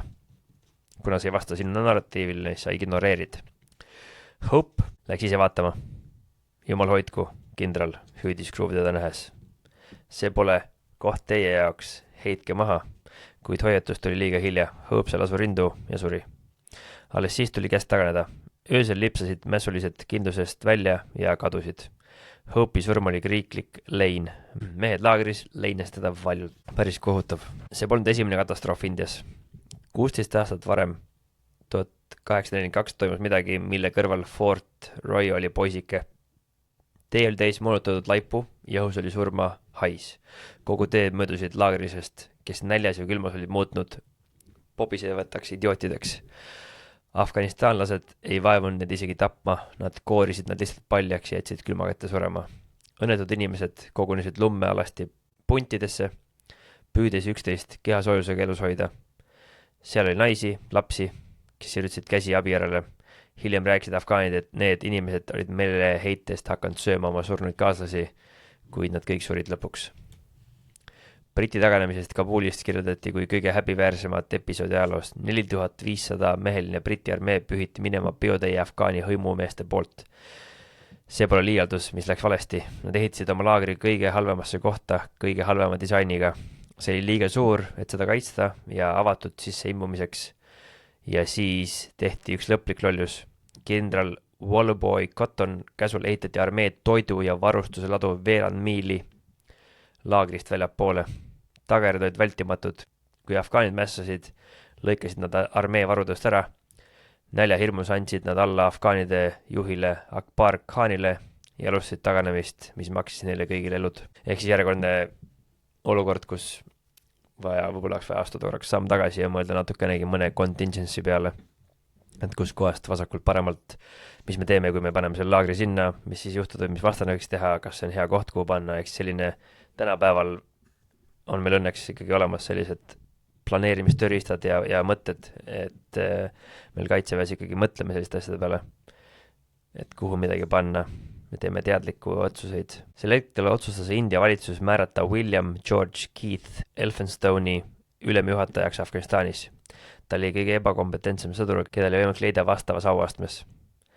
Tema kvalifikatsioonid olid siis hea reputatsioon, härrasmehelikud kombed ja aristokraatlikud sidemed. Elphinstone oli viimati sõda näinud Waterloo ajal 25 aastat varem. Ta oli eakas ja põdes podagrat, et ta vaevu suutis end liigutada. eks ta oli haige. Nagu Bullard teatis ka Elphinstone, et ta ei sobi selleks ja ta anus, et tervis ei luba. Kuberneri-kindral oli vankumatu ja leebe Elphinstone saati Kabuli. Seal eemaldati viimasedki eneseusu riismed, esiteks laagri idiootse asukoha ja teiseks tema uue abi, brigadiir Sheltoni poolt, kes oli toores ja ettearvamatu iseloomuga mees. Elphinstone andis Sheltonile käsu rünnata kindlust, niipea kui käsk oli antud, tühistas ta selle. Shelton sai kurjaks, kui on mäss, siis pole aega kohe kõhelda, otsustage ära. Elphinstone tühistas oma tühistamise. Shelton alustas liikumist, kui tal lendas peale uus käsk, peatu ja jää paigale. Ja niipea, kui ta oli peatunud, tuli uus käsk, mine ikka edasi. Ja üllataval kombel ta läkski. Vahepeal küsitles Elphinstone kõik ülejäänud, et mida ta tegema peaks. Lõpuks nad otsustasid alla anda. Nad andsid ära oma relvad. Ja neil oli kaasas 12 000 tsiviilisikut, sealhulgas naised, lapsed. Sa lähed missioonile aastateks ja võtad kaasa oma naise. Nad otsustasid marssida Jalalabadi südatalvel läbi mägede, kus kubises vaenuliku hõime. Elphinstone viivitas kuni viimase hetkeni, 6. jaanuarile 1842 hakkasid nad liikuma. Pool väge oli juba teel, kui Elphinstone mõtles ümber. Keegi ei kuulanud teda enam. Otsused olid tehtud. Grupp marssis relvitult läbi Afganistani. Ilma toiduta, ilma kütteta, 1000 surid esimese 4 päevaga. Taganemise lõpuks oli 4500 sõdurist alles 850. 5. päeva lõpuks oli hukkunud 12 000 inimest. Terved rajad olid täis surnuid või surevaid naisi ja lapsi, kes palusid oma seltsimeestel end ära tappa, et pinad lõpeksid. Elphinstone oli oma loomult leebe ja paljud armastasid teda lõpuni, aga ta oli lootusetult otsustusvõimetu. Ta vappus, kui oleks pidanud olema kindel, et oli jäik, kui oleks pidanud olema paindlik. 13. jaanuaril 1842 nägid Jalalabadi kindluse vahid ühte ainsat hobusemeest tulemas. See oli kirurg doktor Bredon, ainus eurooplane, kes sellest teekonnast eluga välja tuli. Elphinstone suri ise düsenteeriasse vangistuses. Kõige hullem selle asja juures ongi see, et sellest lugudest ei õpitud mitte midagi ja kõik asjad suunavad ühele asjale, vale juhtimine. Süüdistatakse ilma vaenlast, aga süü on ainult juhis. Sellised huvitavad asjad on ajalooliselt juhtunud siis kunagi. Ja jällegi võtame siin seda, et see oli tipparmee. 6. peatükk. Esimene maailmasõda. Ainult kõige pimedam saaks eitada, et see sõda oli ebakompetentsuse tipp. Kujutlusvõime puudumine, luure eiramine, loll optimism ja inimressursi tohutu raiskamine. Mehed kandsid vaprusega välja kindralite surmavalt lollid otsused, samal ajal kui kindralid ise elasid mugavalt mõisates miilide kaugusel rindest. Vabanduste otsijad ütlevad, Haig tegi oma parima, ta oli järjekindel. Prantslaste Joffrey oli oskuslik poliitik, kuid teised vaated on karmimad. Loll, kangelaslik uimerdaja, lihunik, luustunud aju, eesel. See on see siis, kuidas need kindralid või neid juhti seal kutsuti. Ebakompetentsus avaldas mitmel viisil. Plaanide hoidmine, mis oli tehtud 3 aastat enne sõda, mida ei muudetud sündmuste valguses. Ehk siis plaanid olid tehtud, väga vanad, aga neid ei muudetud. Kinnihoidmine frontaalrünnakutest vaenlase kõige tugevamate punktide vastu, ehk siis otse peale. Tehnoloogia väärkasutus. Haig arvas, et 2 kuulipildujat pataljoni kohta on küllaga. Usk pikkadesse pommitamisse, mis hävitasid üllatusmomendi ja muutsid maastiku mülkaks. Kohutav halvav kuulekus. Isegi armee juhid ei julgenud ülemjuhatele vastu vaielda, et mitte näida nõrkadena. On midagi väga valesti organisatsioonis, kui on vaja hiiglaslikku moraalset julgust, et öelda bossile, et see mõte ei ole väga hea vist. Kui oma bossile millegi ütlemine nõuab eneseületust, siis mida see meie suhte kohta näitab. Ja kui mugav on endal neil kindralitel siis olla, ehk siis kui nad saadavad mehi, keda nad ise ei näe, ehk siis nad on kaugel ja sealt tead otsuseid ja siis frontaalis peale. Cambrai lahing, november 1917. See oli esimene suur tankilahing. 1912 aastal pakkus üks leiutaja sõjaministeeriumile roomikutega masinadisaini, mis aitaks meestel üle No Man's Landi ja okastraadi saada. See No Man's Land oli siis, kus ükski mees minna tahtnud, mis on siis kaevikuliinide vahel. Ja see, kus see haklijamasin siis seal toimis, see lükati kõrvale. 1915 aastal suri läänerindel 1000 mehi päevas ja ta pakkus seda uuesti. See lükati jälle kõrvale. Miks? Sest see põrkas vastu müstilisele usule ratsaväesse ja suurtükiväe pommitamisse. Samal ajal kui Churchill tanke toetas, oli suurtükiväe peadirektor von Donop nende vastu. Nad tegid demonstratsiooni. Tankid lõikasid läbi traadi, ronisid üle kraavide ja muda. Mereväeohvitserid ütlesid, tellime 3000 tükki kohe. Sõjaministeerium aga, kes see mereväelane on, et ta meile õpetab? Ta räägib nagu Napoleon. Nad said lõpuks mõned tankid. Esimeses etapis oli see tohutu edu. 380 tanki rullisid üle 3 väitseliini. Nad läbisid 7 kilomeetrit peaaegu ilma kaotusteta. See oli pretsedenditu. Kuid siis algas mandumine. Kindral Harper, vanakooli kitsarinnaline sõdur, ei usaldanud tanke. Ta ei andnud oma meestele väljaõpet koostöös tankidega, isegi rohkem. Ta lükkas rünnakut tunni aja võrra edasi, sest ta ei uskunud, et esimene liin nii kiiresti langeda saab üldse. See tund aega andis sakslastele aga oma kahurid künka peale panna. Tankid rullisid ülesse mäele, tumedad kujud horisondil. Ja seal nad olid. Sakslaste kahurid. Kui jalavägi oleks olnud kohe taga, oleks nad neid kahurid minutitega hävitanud, aga jalavägi oli kaugel, taga, traatides kinni. Ükshaaval lasti tankid puruks, meeskondade liikumine suurte masinate sees oli raske, nad ei saanud sihtida. 16 tanki hävitati hetkega. Need olid leekides, mehed põlesid sisse. Ellujääjad polnud. Ja kogu see läbimurre, mis siis mõeldi, see visati minema, usu tõttu ratsaväesse. 10 päeva hiljem tegid sakslased vasturünnaku. Võtsid kogu maa tagasi. Britid kaotasid 6000 meest vangidena ja tohutu hulga varustust. Kes oli süüdi? Heik toetas raportid, et süüdi olid noorem ohvitserid ja allohvitserid. Kindral Smats tuli asja uurima ja ütles, ülemjuhatus pole süüdi, süü on kas kohalikel juhtidel, kes kaotasid pead või allpool asuvatel meestel. Ja ta valis viimase. Ta süüdistas neid, kes ei saanud vastu rääkida, noori ja surnuid. See episood näitab, lollus ei selgita seda. See oli hirm enesehinnangu sotsiaalse heakskiidu kaotamise ees. Nad valisid pigem ohverdada tuhandeid mehi, kui tunnistada oma viga. Isiklik huvi, lojaalsuse puudumine alluvate vastu ja ükskõiksus ajaloo kohtu mõistmise ees. See joonistab pildi isikutest, kellel on puudu millestki muust kui intelligentsusest. Ja see on üsna haige, et siin on öeldud, et lojaalsuse puudumine alluvate vastu. Me arvame, et lojaalsus käib ainult alt üles.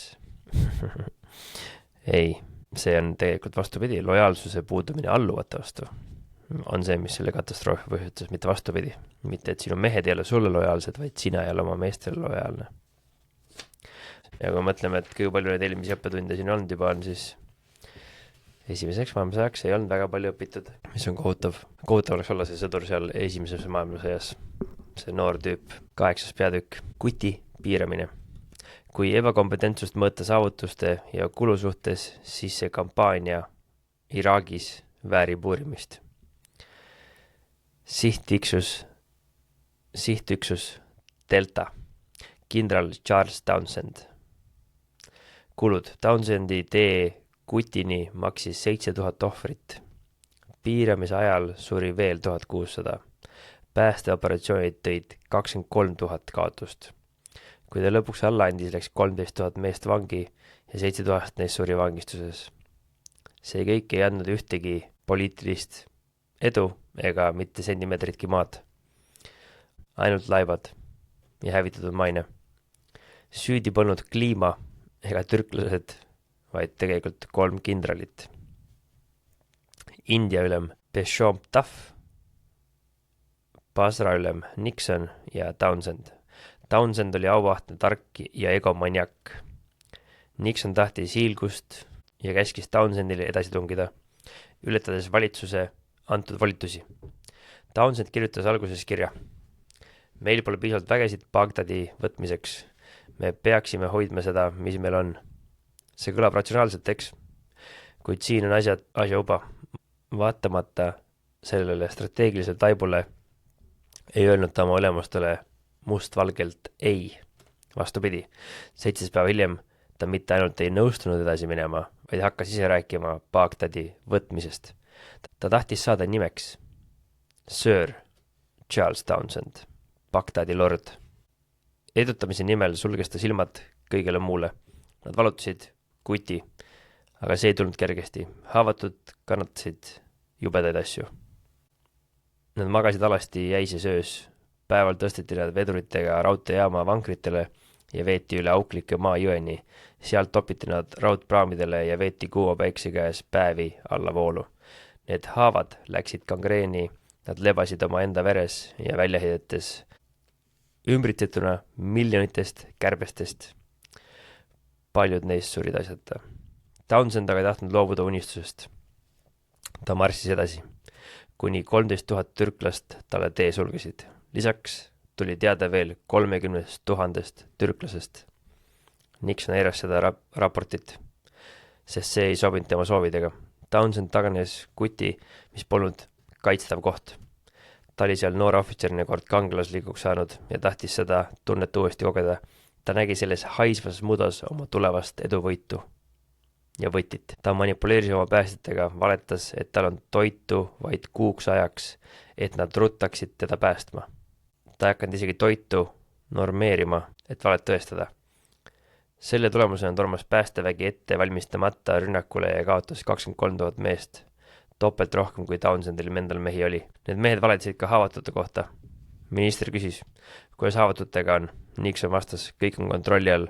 Meditsiiniteenistus töötab oivaliselt. Tegelikult aga saabus laev Medellini Bassarasse, olles kaetud väljaheidete ja kõige muu haisvaga. Hais oli tunda 100 meetri pealt. Mehed lebasid tekkedel vere ja rooja sees. Haavad luid laastati viskikastide tükkidega. Townsend aga saatis oma väed kuti sees teateid, mis olid täis põlgust tema päästjate vastu ja ebalojaalsust oma ülemuste suhtes. Ta ei tänanud kordagi neid, kes tema nimel surid. Ta saatis välja isegi piiramisrõngast küsimuse, millal teda edutatakse. Ta pakkus välja, et ta ise põgeneb ja jätab oma diviisi oma saatust leidma. Kui ta lõpuks alla andis, ootas ta heldet kohtlemist ja ta saigi selle. Ta viidi mugavastesse Baghdadi ja sealt Konstantinoopoli. Tema 13 000 meest aga alustasid 2000 kilomeetrist marssi läbi kõrbe ja mägede. Townsendi kosteti veiniga ja ta oli türklaste aukülaline. Samal ajal, kui tema mehed surid tuhandete kaupa nälga ja haigustesse, neid peksti kurdi valvurite piitsadega. Nad surid päeval kuuma ja öösel külma kätte. Surnud heideti kolonni kõrvale, kus kohalikud röövisid nad ja toppisid nende suud kive ja liiva täis. 70% brittidest ja 50% India vägedest hukkus vangistuses. Townsend aga saabus rongiga Konstantinoopoli, kus teda tervitas rahva hulk ja orkester. Ta oli meelitatud. Ta viidi linna parimasse restorani ja sealt edasi moodsalt Halki saarele, kus elas luksuslikus villas künka otsas. Samal päeval surid tema haavatud mehed piinates ilma ravimiteta. Townsend oli neil lubanud, et ta lahkub vaid selleks, et korraldada nende vabastamine. See oli vale. Selles katastroofis ei mänginud lollus peaosa. Townsend polnud loll. Inimeste saatuse otsustasid mitte idioodid, vaid psühhopaatiliste joontega juhid. Edevus, ambitsioon, ebaausus, empaatia puudumine. Townsend oli šarmantne, intelligentne ja professionaalne. Maailmas, mis oli täis igavaid ja huumorivaesid inimesi, oli tal värskohja, kui tema sees oli fataalne viga. Hävitav nälg populaarsuse ja ihalduse järele. See võtab siis esimese maailmasõja kokku, ehk siis see oli esimeses maailmasõjas. Ja see kõlab päris haivabalt ikka, see on kohutav. Ja nad ei olnud lollid inimesed, lihtsalt psühhopaadid. Ja hirmutav on tegelikult see, et Townsendi sugused tüübid läbivad ohvitseride valiku mängeldes.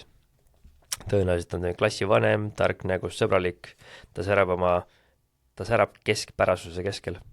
Kõik arvavad, et on uskumatu inimene, kuid halvas organisatsioonis tõusevad tihti kõige hoolimatumad tippu. Nad peidavad oma jooni, kuni surve läheb suureks ja tõeline mina tuleb välja. Psühhopaatia on tegelikult võimetust tunda empaatiat. Kui sa teed seda, mida Townsend tegi, istud villas, kui su mehed surevad, siis see on kliiniline psühhopaat. Kui ma oleksin olnud Briti sõjaväe juht, oleksin ma saanud Townsendi pihta hukkamiskomando ja toonud tal laiba tagasi hoiatuseks teistele juhtidele. On see, mida Chaco oleks teinud. Järgmine peatükk, sõdade vahel. Me lõpetasime esimese maailmasõja ja see peatükk räägib sellest, mis toimub kahe sõja vahel. Siis mis peaks juhtuma sõdade vahel? Mida tegema peaks? Me peaksime hindama, mida me tegime valesti, mida tegime õigesti ja nägema, millised parandusi saaksime teha ja millist uut tehnoloogiat lahinguväljale tuua. Ja olgem ausad, kui sa võitled sellises sõjas nagu esimene maailmasõda, siis sealt peaks tulema ikka meeletu hunnik neid õppetunde. Kahjuks aga algab see peatükk George Bernard Shaw tsitaadiga.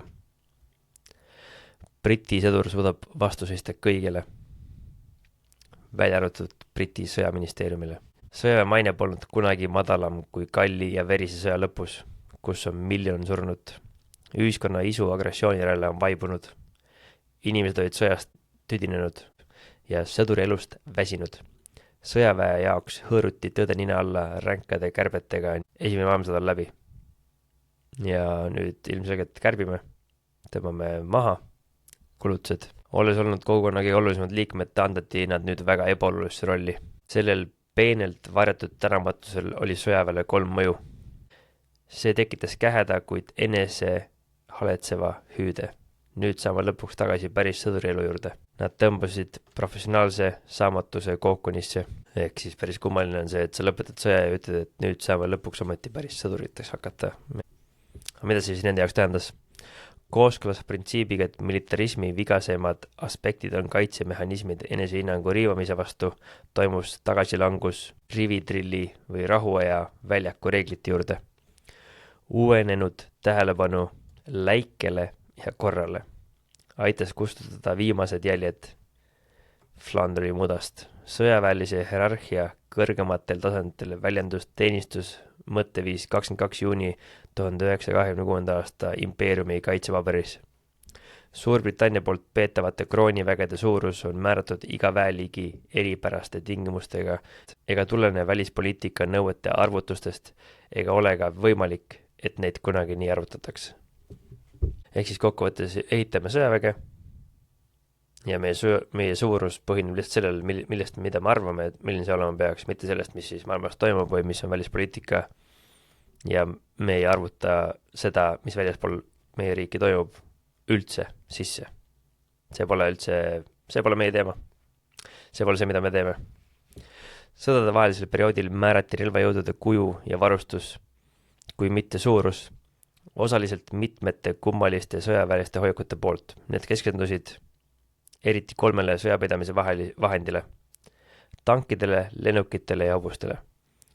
Kirjeldades tankirünnakut, mida ta 1916 aastal pealt nägi, rääkis kindral Sir Richard Gale, kuidas Briti juhatus üritas seda ratsaväega ära kasutada. Ilmselt nad ebaõnnestusid, mida tõendas õõvastav vaatepilt ratsanikute hobustest. Nad naasid sealt, kust nad tulid. Ma olin vaimustuses tanki potentsiaalist, täpselt nii nagu ma polnud vaimustuses ratsaväe kasutamisest moodsates sõjaoludes. Ometi võttis meil pärast kogu seda sõjakogemust veel 20 aastat aega, et oma ratsavägi mehhaniseerida. Õppetund oli selge, kuid see õppetund oli sama selge 1916 kui ka 1936. Tõtt öelda polnud see 1936 aastal, vaid alles 1941, enne kui britid hakkasid 1916. aasta õppetundid tegelikult rakendama. See, mis sõdade vahel juhtus, näitab hoiataval määral, mismoodi võib teha valesid järeldusi faktidest, mis enamiku inimeste jaoks tunduvad täiesti ühiselt mõistetavad. Selle asemel, et tunnustada tanki potentsiaali, tegid nad järelduse, et innovatsioon ja progress on olemuslikult ohtlik. Ja seetõttu tuleb seda vältida. See sümptom pole ilma pretsedendita ega piirduvaid maaväega. Mereväe manöövritel 1893 aastal soovis admiral Tyrone panna 2 paralleelset lahingulaeva kolonni tegema täispööret. Oma lipulaevalt andis ta käsu, et need 2 kolonni peaksid kurssi muutma sisse poole pöörates.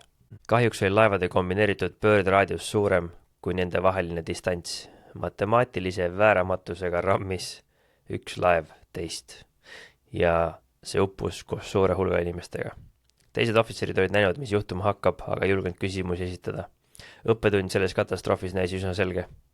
Admiralid peaksid oma otsustest tuginema staabi infole ning noorem ohvitserid ei tohiks karta suud lahti teha, kui nende teadmised, näiteks laeva pöörderaadiusest ja erilised võimed, näiteks parem silmanägemine või suurem suutlikkus peast arvutada, viivad nad uskumuseni, et antud käsk lõpeb katastroofiga. See argument tunduks päris loogiline, et seda võiks teha. Isegi madalama astme koristaja admiraliteedis, kui ta oleks faktide üle juurenud, oleks suutnud teha sama järelduse. Kuid see polnud järeldus, milleni jõudsid tema isandad ja meistrid. Nende jaoks näitas Tyron eksimus vaid seda, et kunagi ei tasu proovida midagi uut. Seal oli hoopis see õppetund. Ära tee sissepoole pöördeid koloniis. Oli see, mida nad sealt välja lugesid. See on täiesti ajuvaba ikka kõik see värk, mis siin on. Ja mulle meenutab see Outlierite raamatus on siuke koht, kus vist Koreas, no Lõuna-Koreas äkki oli lennunduses räägiti korea keeles ja millegipärast siis seal kandis millegipärast oli suurem protsent pidevalt lennuõnnetusi ja kui pärast seda uurima hakati, siis seal selgus, et seal samamoodi oli nii-öelda see autoriteedi teema kultuuris, et kui kaptenile ei tohtinud põhimõtteliselt tagasidet anda ja seal oligi, et seda üritati teha niimoodi ringiga, härra kapten, et meil on praegu tiivad jääs. Ja kapten ütles, et see ei ole võimalik. Ja olemat sellest, et see kõrvalistuja nägi, et tiivad on jääs, siis tõusti õhku ikka ja kukuti alla. Mis seal siis tehti lahenduseks oli siis see, et kogu lennunduse keel muudeti ingliskeelseks, et oleks võimalik omavahel seda kõike esiteks kontrollida ja lõpuks see hierarhia seal kaotati ära, sest et kui meil on tiivad jääs, siis see on info, mida tasus kuulata. Tulles tagasi tankide juurde, kindralstaabi järjestikused ülemad ajavahemikus 1918 kuni 1939 koos teiste vanemohvitseride toetusega ei pingutanud armee mehhaniseerimise nimel. Mõned olid aktiivselt takistavad. Nende reaktsiooniliste elementide vastu seisis vaid biotäis progressiivseid armeeohvitsere ja mõned samameelsed tsivilisikud. Progressiivid, kes olid omandanud vääramatut tõendusmaterjali eelmisest sõjast Saksamaaga ja olid vägagi teadlikud Hitleri ettevalmistustest järgmiseks, tegid oma vaated teatavaks läbi raamatute, esseede, loengute ja suusõnaliselt. Sõjaväeline ladvik vastas neile sammudele kahel viisil. Esiteks, see on huvitav. Hei, lämmatage see artikkel. Teiseks andsid nad oma parima, et kärpida nende karjääre, kes seadsid nende aegunud ideed kahtluse alla. See on põhimõtteliselt lihtsalt riigi reetmine meie arvast ja üldse kõikide asjade reetmine. Kellelgi on hea uus idee, kärbime tema karjääri, laseme ta lahti, saadame ta pensionile. Näiteks kui Fuller, mehhaniseerimise varajane pooldaja, võitis tankide teemalise essee eest kulla ja hiljem kirjutas samal teemal raamatu, siis järjestikused staabiülemad sarjasid teda ning ta jäi 3 aastaks kindralmajori auastmes töötuks, kuni ta 1933. aastal sunniviisiliselt pensionile saadeti. Nende sündmuste käigus arvas Lord Cavan, kelle ideed olid Fulleri sõnul umbes 800 aastat ajast maas, et mitte ühelgi ohvitseril ei tohiks lubada raamatut kirjutada. Ehk siis ärge kirjutage raamatuid ohvitserid. See ei ole õige ark. Ehk siis, kui sa oled kunagi olukorras, kus su alluvad tulevad ideedega, millega sa ei nõustu ja su reaktsioon on, et nad maha suruda, siis peaks enda tegelikult väga palju küsimusi küsima hakkama, et miks sa korrat seda teed. Kui tema järeltulija Field Marshal Montgomery jään ka temale alla.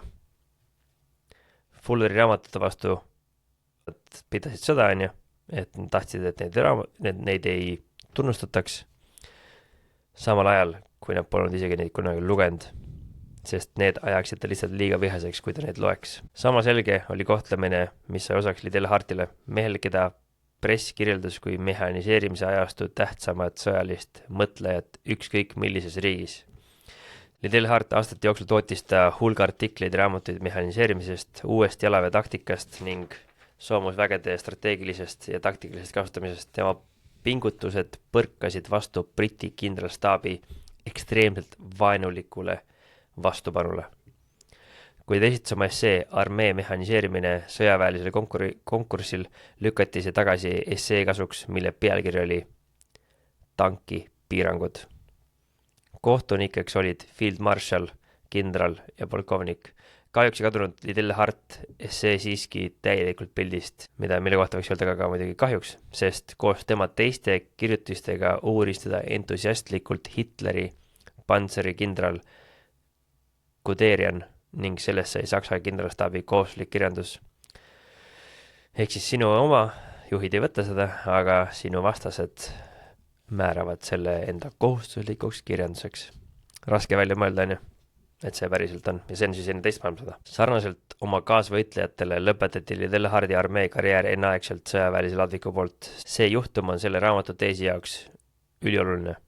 Siin oli mees, kes oli kultuurne, ladus, selge, kõrgelt intelligentne, see haruldane kombinatsioon. Sõdur, kes on samas hea ajaloolane. Keegi ja kelle nõu sõjalistes küsimustes otsisid sellised tsiviiljuhid nagu Winston Churchill ja Hore Baelish. Ehk siis siin on mees, kelle vaated ja kirjutasid, uurisid ja rakendasid paljud välisriigid, sealhulgas Saksamaa, Venemaa, Prantsusmaa ja Iisrael. Mees, kelle ettekulutused sõjandusest leidsid kinnitust ikka ja jälle ning kes elas piisavalt kaua, et näha oma mehhaniseerimise ja tankitaktikate ideid kasutamatuna meie vastu Saksamaa poolt 1940. Kuid kodus oli ta mees, keda Briti sõjaväeline liit väga põlgas. Et Lord Court, kindralstaabi ülem sõja puhkamisel, tundis vajadust öelda loengul 400 territoriaalarmee ohvitserile, palun pidage meeles, et Liddell Hart ei oma kabinetti sõjaministeeriumis. Seega mitte ainult need inimesed, kes oskavad mängu mängida, ei saa edutatud, vaid need, kel on raskusi mängu mängimisega, nagu Liddell Hartil, tõugatakse välja. Ehk siis kokkuvõttes see tuleb mängu mängida, on ju. Aga on olemas inimesed, kes ei viitsi seda mängu mängida, tahaksid, et asjad ära teha.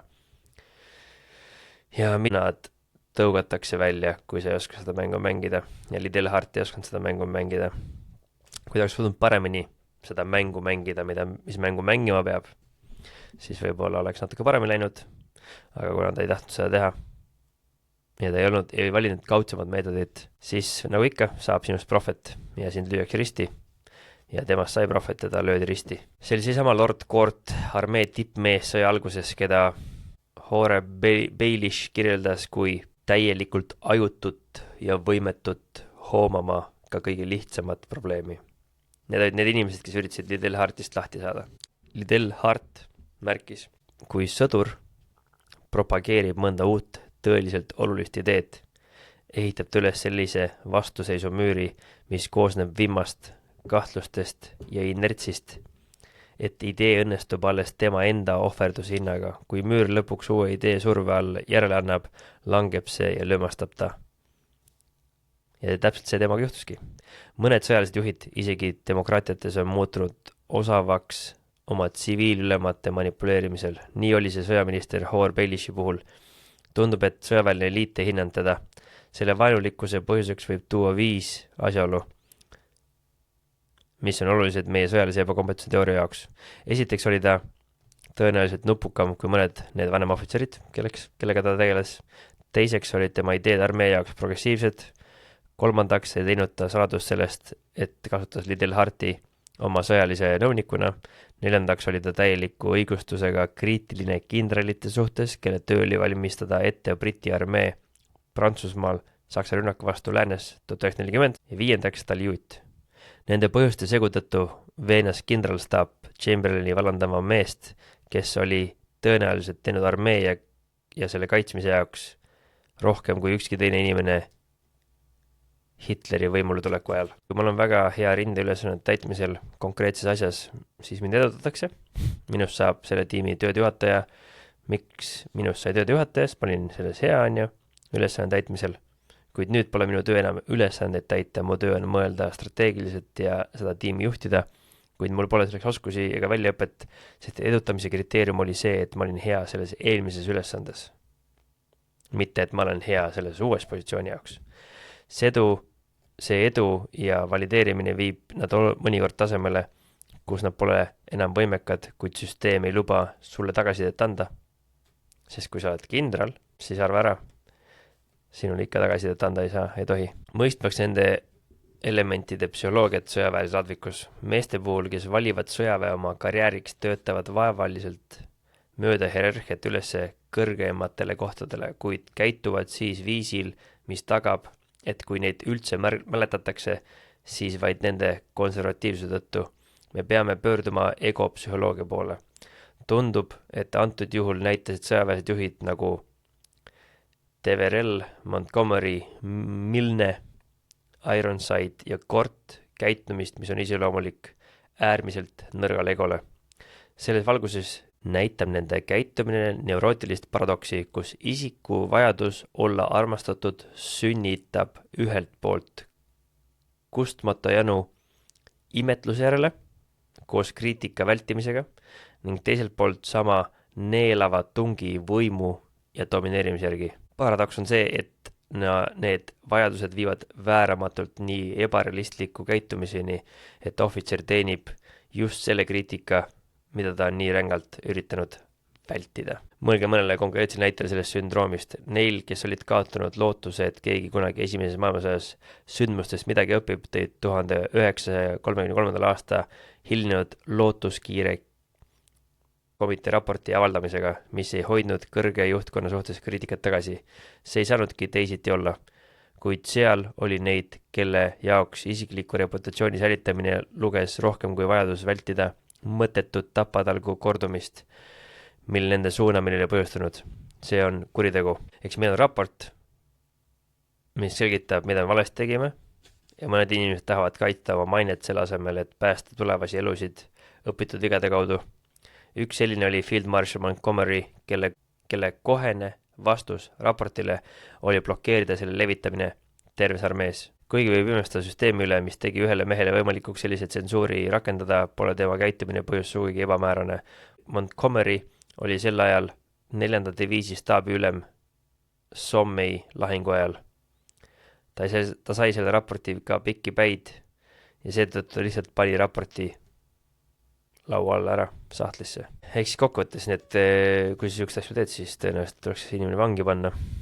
Nagu siin öeldud sai, et see on tegelikult kuritegu. Ja alati mind huvitavadki tegelikult, kui me vaatame siin Eestis ka, siis meil on siin olnud igasugused kriitikuid, et vahet ei ole, kes kritiseerib. Kokkuvõttes tuleb seda võtta tõsiselt ja vähemalt kuulata ja avada oma mõte ja mitte neid kohe mudasse tampida. Mudasse tampimine oleks igal juhul vale. Ja samas need, kes siis kritiseerivad, siis nemad tegelikult võiks mõelda, et frontaalis rünnak ei ole ka eriti efektiivne, sest see ka tulemusi ei too. Kokkuvõttes on kõik ühes paadis. Kuigi Eestis me seda väga palju ei näe. Aga meil on mõned raamatute kirjutajad, igasugused inimesed, kes siin tegelikult toovad igasugused asju välja. Ja tänu sellele see paneb mind tegelikult veits mõtlema. Aga kuna ma ei ole kindral ja tegelikult kuna ma aru ka sellest asjast ei saa, mida kindralid tegema peavad ja ma ei ole üldse selles sees, siis ega raske ongi midagi kaasa öelda. Ehk kokkuvõttes see töö jääb neile. Ja aga õnneks ma usaldan endiselt veel meie juhtkonda meie kaitseväes. Meie teine näide on märgatavamalt komplekssem, puudutades seda suurt takistust sõjanduse arengus nimega hobune. Hobune on Nobel, kuigi mitte midagi mõistev faktor sõjalise ebakompetentsuses. See oli loom sõdade vahelisel ajal. Järele mõeldes pole sugugi üllatav, et hobune sai sõjaväe elu keskpunktiks 1000 aastaks. Inimene leidis sellest tohutu eelise transpordiks, koorma vedamiseks ja polnud mitte midagi paremat kui hobune. Hobused tõstsid moraali, turgutasid egosid, hobused võtsid jalgadelt koormuse maha, võimaldasid inimestel minna sõtta istudes. Kui nad heitsid pikali, said nad tema taha varjuda, kui oli külm, sai neilt sooja ja kui nad surid, sai ka süüa. Kuna nii paljud armee ohvitserid ja sõjaväelised perekonnad pärinesid traditsiooniliselt maapiirkondadest, sai ratsutamine sellise spordiala nagu jaht üheks eelistatud vaba aja tegevuseks. Sellised alad nagu polo, seajaht ja varem rüütliturniirid ei mängi läbi mitte ainult päris sõja sümboolväärtust, vaid on seotud ka kõrgema sotsiaalse klassiga. Pole siis ime, et nad leidsid nii suurt pooldehoidu nende seas, kes valisid sõjaväe oma karjääriks. Lõppkokkuvõttes pole üllatav, et ratsavägi sai kõrgema staatusega armee haru, ega pole ka üllatav, et neist said kõige raevukamad tankivastased. Tanki nähti kui peale tükkivat juuniorit, mitte kui troonipärijat. Nad olid hobusesse nii kiindunud, et sõjaministeeriumi soov Ratsaväele meeldida oli tugevam kui loogika. Nad mitte ainult ei lükanud tagasi tankikorpuse laiendamist, vaid Montgomery sundimise järgi kehtestati reegel, et uut tankibrigaadi ei tohi kunagi uuesti kokku koguda. Ja seda keset 1930. aastat, kui Hitler relvastus hambuni. Sa pead ikka nii tunnelis olema kuidagi. Et üldse vaadata hobust ja tanki ja öelda, et noh, võtame hobuse. See on nagu valik mingisuguse püstol versus kuulipilduja või siis mõõk versus automaat. Ja siis huvitav jah, et kaua läheb aega, et okei, astud sammu tagasi ja tunnistad, et ma eksisin, meil on vaja uut plaani, see, mis varem tegime, need hobused tõesti, need enam ei tööta, need tangid on paremad, et või siis, et praegu Ukraina kasutab droone, kurat, et droonid tõesti on teema, meil on tõesti vaja midagi nendega teha. Või et sa jääd kinni ja eitad ja eirad mingeid asju. Ja lõpuks teed seda siis miljonite inimeste elutöö hinnaga. Ja kuigi need olidki kohmakad ja hiiglaslikud need tankid, mis algselt tulid, aga kui sa paned kaks asja kõrvuti, paned tangi ja siis paned hobuse. Ja siis ütled, ei, andke mulle ikka hobune ja mõõk. Ja siis Tšako räägivad, et siin oli natuke võib-olla isegi rohkem kui natuke sarnast suhtumist ka siis, kui me hakkasime kasutama öövaatlusseadmeid. Et neil olid tüübid, kes ütlesid patrullis olles, et noh, me ei peaks neid tegelikult kandma, et mis mõttes, nendega näeb öösel, vastane ei näe ja meil on suur eelis. Või siis oleks sama, et me ei peaks kasutama helikoptereid või Apache. Ja Dave toob siin, et sama asja on räägitud siis ka lennunduses nende stealth lennukite kohta. Ehk siis väga moodsad masinad on ju ja tänase päevani hoolimata sellest, et see sellised lennukid, mida pole võimalik tuvastada radaritega, on endiselt debatt, et kas meil üldse on neid vaja. Ehk siis üks lennuk on nähtamatu ja endiselt keegi võitleb selle vastu. Et ei ole vahet, kui kiire sa oled, vahet ei ole, kui palju sul kütust sul on või kui ägel relv sul on, sa kaotad, sest et ühte lennukit pole näha. Seepärast ongi see järgmine lugu siin mereväe ohvitserist, kes ütles, ostke 3000 tanki niivõrd tabav. Tal polnud see asja isiklikku huvi, ta polnud ratsaväelane, ta istus seal oma laevas ja vaatas asja kõrvalt, ta oli eraldunud ja tema ütles, et see pole isegi võrreldav, ostke seda kraami kohe ja tehke seda hästi palju. Ta on näinud seda oma isikliku ego kaudu. Ainus viis, kuidas sa ei näe, et kuulipilduja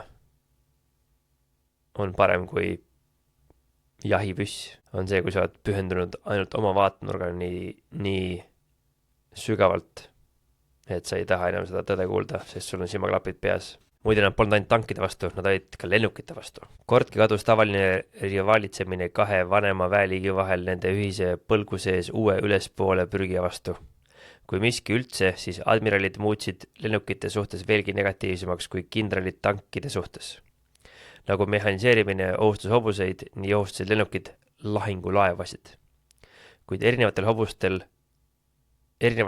hobustest oli lahingulaevad vaid viimane takistus progressiivsele mere mõtlemisele. Enne lahingulaevi oli olnud puit ja enne seda purjed. Igal üleminek oli olnud kibedalt vihatud, rängalt vastu seistud ja tekitanud sellise irratsionaalset mõtlemist, mis tekib siis, kui loobutakse südamelähedastest objektidest. Kui räägiti rauast, mis asendati puidulaeva ehituses, ütles üks admiral, see on absurdne. Raud on veest raskem, seega need laevad lähevad kindlasti põhja. Neist 20 suurest tehnoloogilisest arenguhüppest, mis jäid esimese aurumasina ja allveelaeva vahele, on kogu see suur admiraliteedi masinavärk 17 20 takistanud, viivitanud või otseselt tagasi lükanud. 17 tükki 20. Need on moderniseerimise sisseviimised on saavutatud vaid tänu üksikutele ja vahel allumatutele ohvitseridele, poliitilisele ja tööstuslikele survele või kõige sagedamini seetõttu, et vaenlase mereväed võtsid need edukalt kasutusele. Nii et kui sa mõtled puit raua vastu, purjed auru vastu, aur diisli vastu, inimesed seisid igale asjale vastu.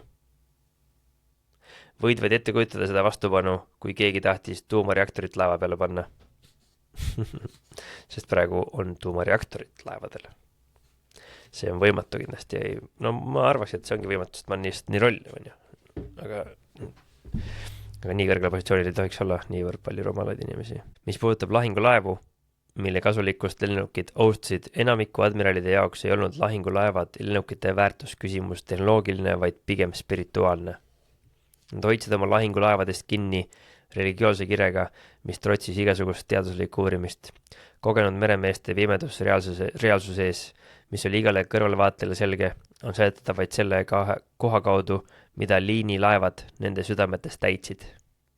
Lahingulaev oli admiralile sama, mis katedraal piiskopile. Ja siis Dave räägib seda, et lennunduses on täpselt samamoodi, et sa armud ära oma lennukisse, nagu see oleks inimene. Piloodid armuvad ära varustusse.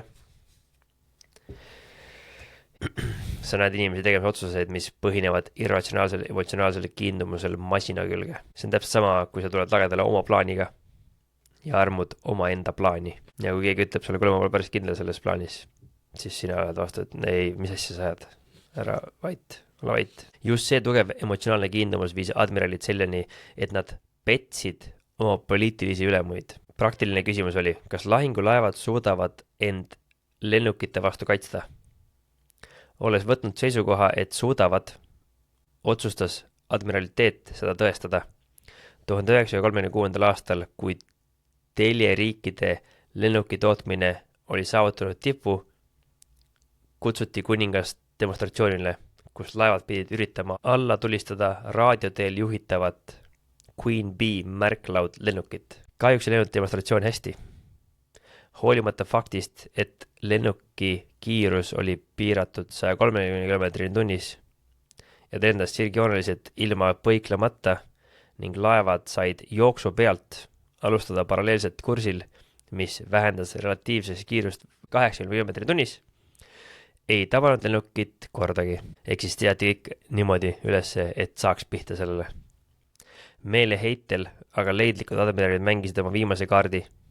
Nad kukutasid raadioteel juhitava lennuki meelega merre, tõestades sellega Briti maksumaksja kulul, et lennukid pole lahingulaevale vastased. Eriti, kui need on õigetes kätes. Ja see on põhimõtteliselt riigi reetmine. Et kujuta seda ette, et sa oled puldiga tüüp ja me ei saa pihta sellele sihtmärgile, ehk siis sabotaaž. Mõned inimesed saboteerivad su plaani, sest nad tahavad, et nende plaan võidaks. Nad tahavad tõestada, et sa oled loll.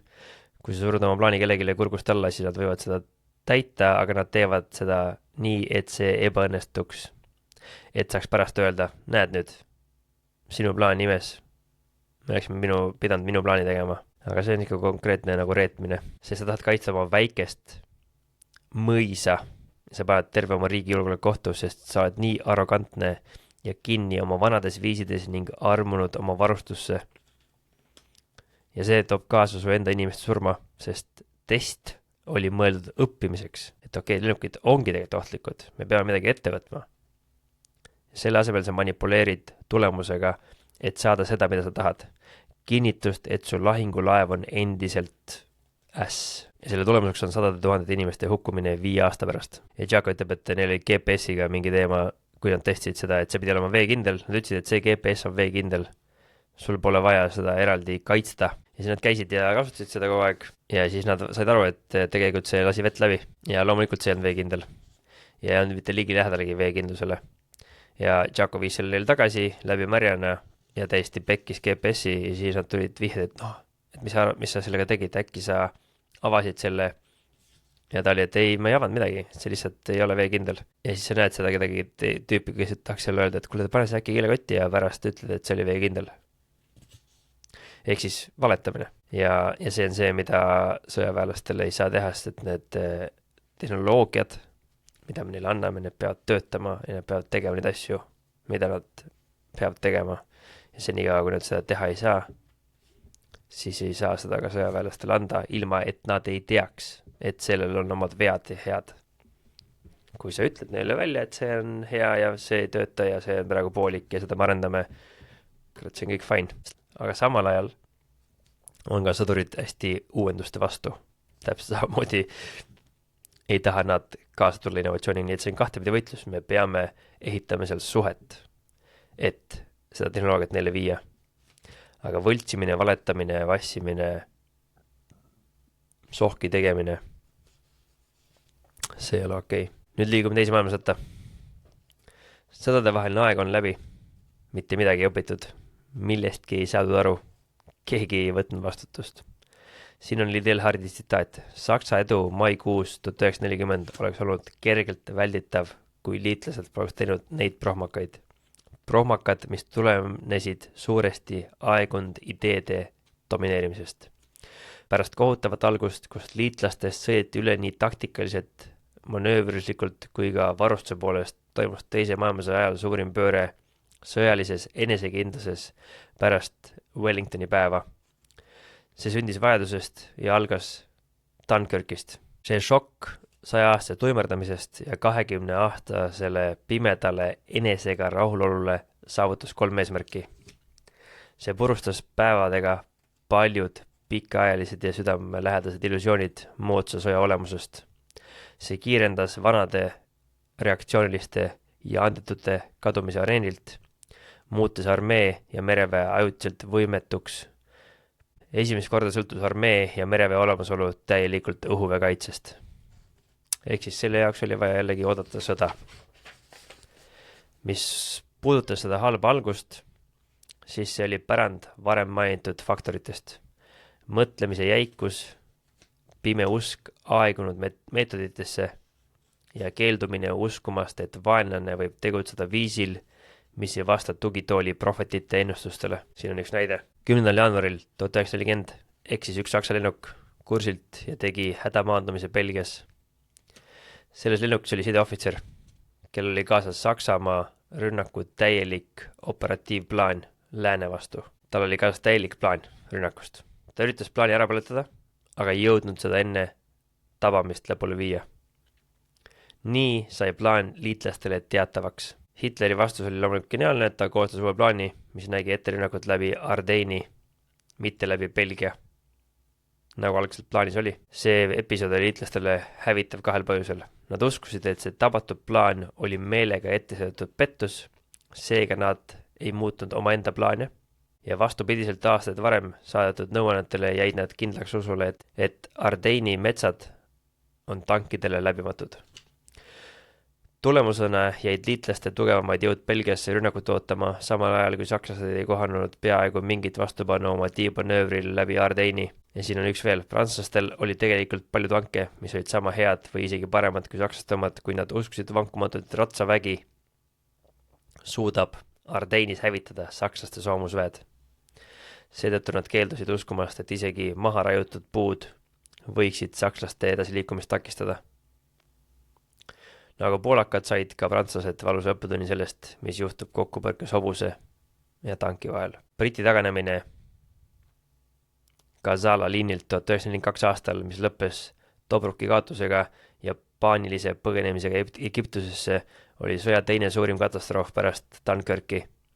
Tobruk läks maksma 35 000 meest ja tohutu hulga maad ja varustust. Miks see juhtus? Puuduligi juhtimine. Armee komandör kindralmajor Neil Ritchie, ta oli nägus mees, keda kaasaegselt kirjeldasid viisil, mis meenutab hirmutavalt Elphinstone'i, Raglanit ja Bullerit. Siin on tema iseloomustus. Ritchie oli selleks ajaks täiesti segaduses, ühel päeval tahtis ta rünnata ühes suunas, järgmisel päeval teises. Ta oli optimistlik ja üritas mitte uskuda, et me oleme lüüa saanud. Kui ma kandsin talle ette esimese soomusdiviisi seisukorra ajal, mil ma plaanisin seda rünnaku kasutada, lendas ta mulle peale ja süüdis mind peaaegu, et riigi vastususes. Teine arvamus.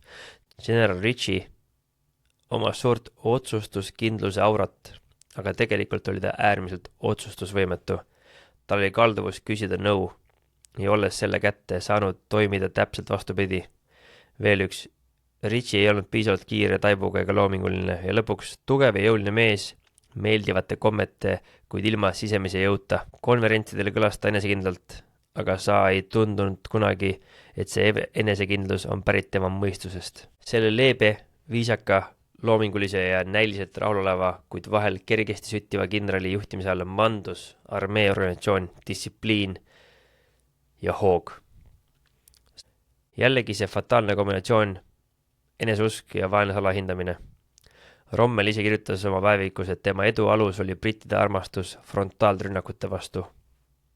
Vaprad, aga kulukad sööstud väikeste gruppidena kus ründajad tagusid oma päid korduvalt vastu sakslaste tanke ja vastu sakslaste tanke, kes olid positsioonil. Vaid toru on kuskilt väljas ja see on tulepositsioon ja lihtsalt frontaalis peale jälle. 11. peatükk. Singapur. Võib kokku võtta, et need, kes vastutasid Malaia maaväe kampaania eest, tegid kõik mõeldavad prohmakad. Need on majorkindral Woodburn Kirby sõnad. 9 nädala jooksul detsembrist 1941 kuni veebruari 1942 langes valutamatu Singapuri kindrus Euroopa värav itta täielikult ja koos kõige täiega jaapanlaste kätte. See oli nii kiire, et isegi jaapanlased olid oma edu kergusest rabatud. Nad olid peaaegu segaduses, kui lihtne see oli. Pikas perspektiivis olid tagajärjed hoomamatud. Müüt Euroopa ülemuslikust Aasia rahvaste üle purunes igaveseks. Briti sõjalise maine prestiis sai korduvalt kahjustada, eriti Ameerika silmis. Britid kaotasid oma viimase ja tugevama toetuspunkti Kaug-Idas. Me kaotasime 1000 elusid, aga veelgi hullem, see häving mõistis 10 000 inimesed 3,5 aastaks jaapanlaste vanglaagritesse. Majanduslik kahju oli 100 miljonit naelu, sadamaseadmed, kütus, varud ja 2 uut esimest klassi lahingulaeva langesid tervelt vaenlase kätte. Nagu teisedki juhud, oli ka Singapur inimlik probleem. See on inimkäitumise, intellekti, iseloomu ja vigade vili. Ükski geograafiline või poliitiline selgitus ei suuda nende faktide ees õigustust pakkuda. Me oleme silmitsi teemadega, mis on primaalsed psühholoogilised. Esiteks, esitame küsimused. Miks planeeriti kindlus nii, et sellel oli tugev kaitse lõunas, aga põhimõtteliselt puudus igasugune kaitse põhjas, rannikul? Miks puudus koordinatsioon nende vahel, kes pidid saart kaitsma? Miks ei tehtud mitte midagi kaitsetöödeks põhjas, kuigi oli selge, et jaapanlased ründavad sealt? Miks ignoreeris Singapuri ülemkindral Percival oma alluva brigadiir Simpsoni ja kindral Wovlni tungivat nõu need kaitseliinid püsti panna? Miks tehti nii vähe tsiviilelanike kaitseks õhurünnakute eest ja samas nii palju selleks, et nad ei saaks teada tegelikku olukorda? Miks kindral Percival uskus kangelaslikult, et rünnak tuleb kirdest, kuigi kõik andmed näitasid loodet? Ja lõpuks, kuidas jõudsid mehed, kes tegid sellise kolossaalseid otsustusvigasid üldse positsioonile, kus see võimalikuks sai? Toimus äge ja vimmakas vaidlus armee, mereväe ja õhuväe juhtide vahel Singapuri kaitse üle. Samal ajal kui vanemad väeliigid nõudsid kindlustusi ja raskeid kahureid merelt tuleva rünnaku tõrjeks, soovis õhuvägi suurt lennukiparki, et hävitada vaenlane enne randa jõudmist. Armee ja merevägi võitsid selle vaidluse kõige noorema väeliigi arvelt. Rasked positsiooni kahurid said seaduseks. Selle õhuväe kaotusel oli 3 tagajärge. Saare põhjakallas jäi täiesti kaitsetuks. Armee juhtkond klamerdus dogmasse, et jaapanlased ei suuda kunagi liikuda läbi Malaia poolsaare džunglite ja tekkinud vimm väeliikide vahel tähendas, et igasugune koordinatsioon teenistuste vahel kadus. Teenistuste vaheline koostöö puudus täielikult. Õhuvägi ehitas lennuvälju ilma armee nõu küsimata, kes pidid neid kaitsma. Valitses uskumus, et jaapanlased on primitiivsed ja neid ei pea tõsiselt võtma. Kui ajaleht Malaia Tribune avaldas uudise, et Jaapani transpordilaev on nähtud Indo-Hiina lõunatipus, sarjas Kaug-Ida ülemjuhataja peatoimetaja kohe, ma pean sellise häirekella löövate vaadete trükkimise praegusel ajal kohatuks.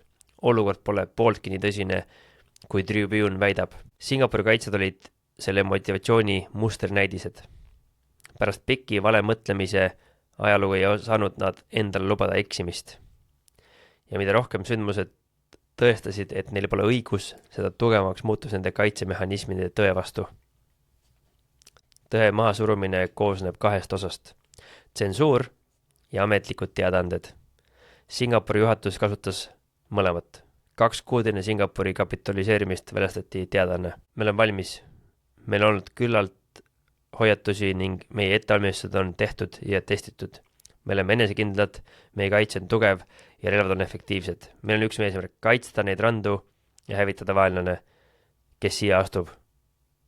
Mis saab vaenlasest? Me näeme Jaapanit kurnatuna aastate pikkusest lahingutest Hiinaga pidage meeles, me oleme siin osa suurest tõe, õigluse ja vabaduse kampaaniast. Tribune'i editor ütles hiljem, et oli raske uskuda ja usaldada, et keegi suudab nii teadlikult nii palju valetada. Esmaspäeval kanti ette, et jaapanlased ei suutnud maabuda. Varsti tuli teine teadlane, kõik alused taanduvad ja need vähesed, kes randa jäid, saavad kuulipildu ja tuld. Tegelikult oli see kõik vale. Jaapanlased olid kindlalt kanda kinnitanud. Viimases hädas saadeti Singapuri 2 lahingulaeva, Prince Wales ja Repulse. Neid juhtis admiral Sir Tom Phillips.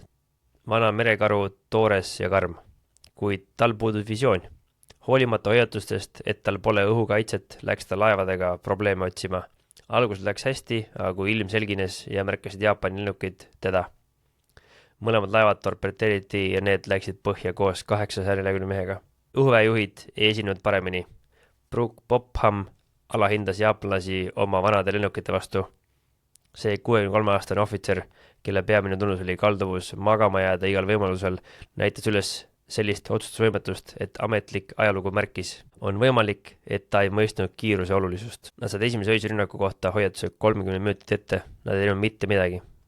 Jaapanlased olid teinud midagi andestamatut. Nad ründasid öösel. See oli andestamatu, sest see ei sobinud ametliku dogmaga, et jaapanlased ei oska pimedas lennata. See idee läks maksma 61 surnut ja 133 vigastatud. Kuid see polnud veel midagi, võrreldes kindralite kanglakaelsusega. Brigadier Simpson, ehk siis üks asjalik kutt seal, läks kindral Gordon Benneti juurde, et rääkida tankitõrje kaitseliinidest teedel. Bennett ei tahtnud asjast arutadagi. Pärast koosolekut kirjutas Bennett oma päevikusse. Nad saatsid Simpsonid rääkima takistustest teedel.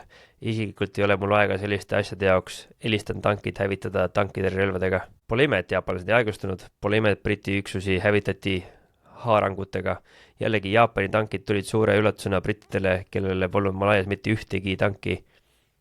Džunglis, kus britid väitsid, et tankid ei saa tegutseda, liikusid Jaapani tankid vabalt mööda kummipuude ridu. Distsiplineeritud ja autoritaarses organisatsioonis on suur oht, et kui keegi tunneb vajadust ülemusel survet avaldada, siis seda ei tehta. Surve liigub vaid ühes suunas. Alla. Ta oli loogiline, austav ja jõuline. Kindral Percival jäi vankumatuks. Simpson küsis vihaga. Kindral, ma olen seda korralt tõstatanud. Te olete keeldunud. Ütelge mulle vähemalt üks asi, miks? Just öelge mulle, miks te keeldute? Percival vastas lõpuks. Ma usun, et sellised kaitseraadised on halvad nii sõdurite kui tsiviilelanike moraalile. Tundis endas külma värinat ja mõistis, et välja arvatud ime korral on Singapur kadunud. Ta pani oma vöö peale ja ütles viimast sõnad. Härra, moraalile on märgatavalt halvem see, kui jaapanlased hakkavad üle terve saare ringi jooksma. Ja ma loen veel siit jupikesi, aga see on veel hullem, kui see praegu kõlab. Sest et ajalooliselt me teame, mis selle saarega juhtus. Dr. Dixon annab siin ka psühholoogilise hinnangu. Percivali ja Bennetti puhul tähendas kaitsevallide rajamine endale tunnistamist, et nad on ohus. Nende mure tsiviilelanike moraali pärast oli tegelikult nende enda moraali ärevuse ümberpaigutamine. See sundkäitumine on tüüpiline autoritaarsele isikule, kes on kasvanud organisatsioonis, mis tegeleb hirmuga rituaalsete vahendite kaudu. Drill, paraad, saapaviks. See jutumärkidest tõeline sõdurielu. Siin saabus ka Wowell, liitlaste ülemjuhataja, ja ta oli šokeeritud. Tuli direktiiv Churchillilt, mis andis täpsed juhised põhjakalda kaitsmiseks. Täpsed need, mida Simpson soovis. Percival ei teinud ikka mitte midagi. Kui ta lõpuks kava tegi, oli hilja. Tööjõudu enam polnud. Percival jaotas oma väed õhukeselt pikki rannikut, selle asemel, et hoida reservi. Ta tegi seda, sest arvas, et see on hea moraalile, jutumärkides. Kaitsepuudus. Jaapanlased maabusid peaaegu segamatult. Briti kahurid vaikisid, oodates käske, mida ei tulnud. Tulemus.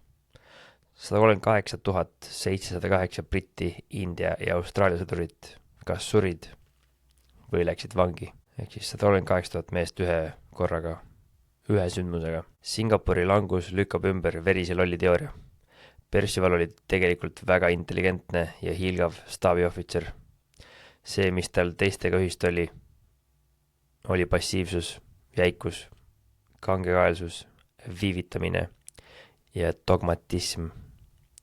See ei ole intelligentsuse puudus, see on iseloomuviga. Ehk siis päris raske on nagu seda, sõnad mingis mõttes on nagu ikkagi nagu üldised, on ju.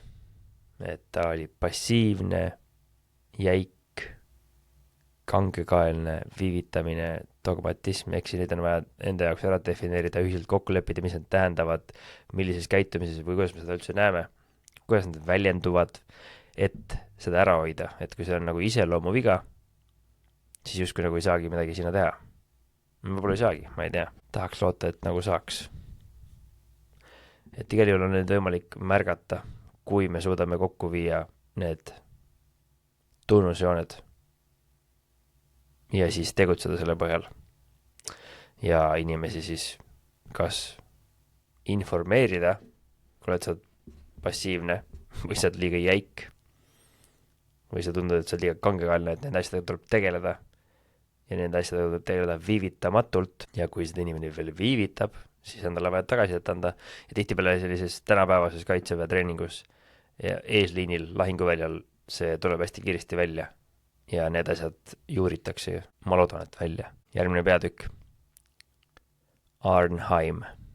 See raport paneb selle raamatu perspektiivi. Tsitaat. Kogu kogutud tõendusmaterjali kinnitab, et sarnaselt Galipolile oli see Briti katastroof, kus alasti vaprusel puudus kompetentse planeerimise, luure ja tehnoloogia kaitse. Sõja eesmärk on võit, mitte Victoria rist. On häbiväärne, et 1944 aasta sügisel võisime me olla ikka veel sellised amatöörid. Victoria rist on Briti kõrgeim autasu vapruse eest. Me ei taha aumärke, me tahame võitu. Üks reamees ütles, mul hakkas tunduma, et kindralid on meid mässinud millessegi, millega meil poleks tohtinud asja olla. Operatsioon Market Garden. Montgomery plaan valutada sild üle Reini Hollandis lükkab ümber müüdi, et ebakompetentsus tuleneb lollusest. Seal võidelnud meeste algatusvõime, mõtteselgus ja kangelaslikkus oli ületamatu. Samuti oli plaanijad tõenäoliselt intelligentsed, andekad, hästi treenitud ja koostundlikud ja ometi oli see katastroof. Põhjused.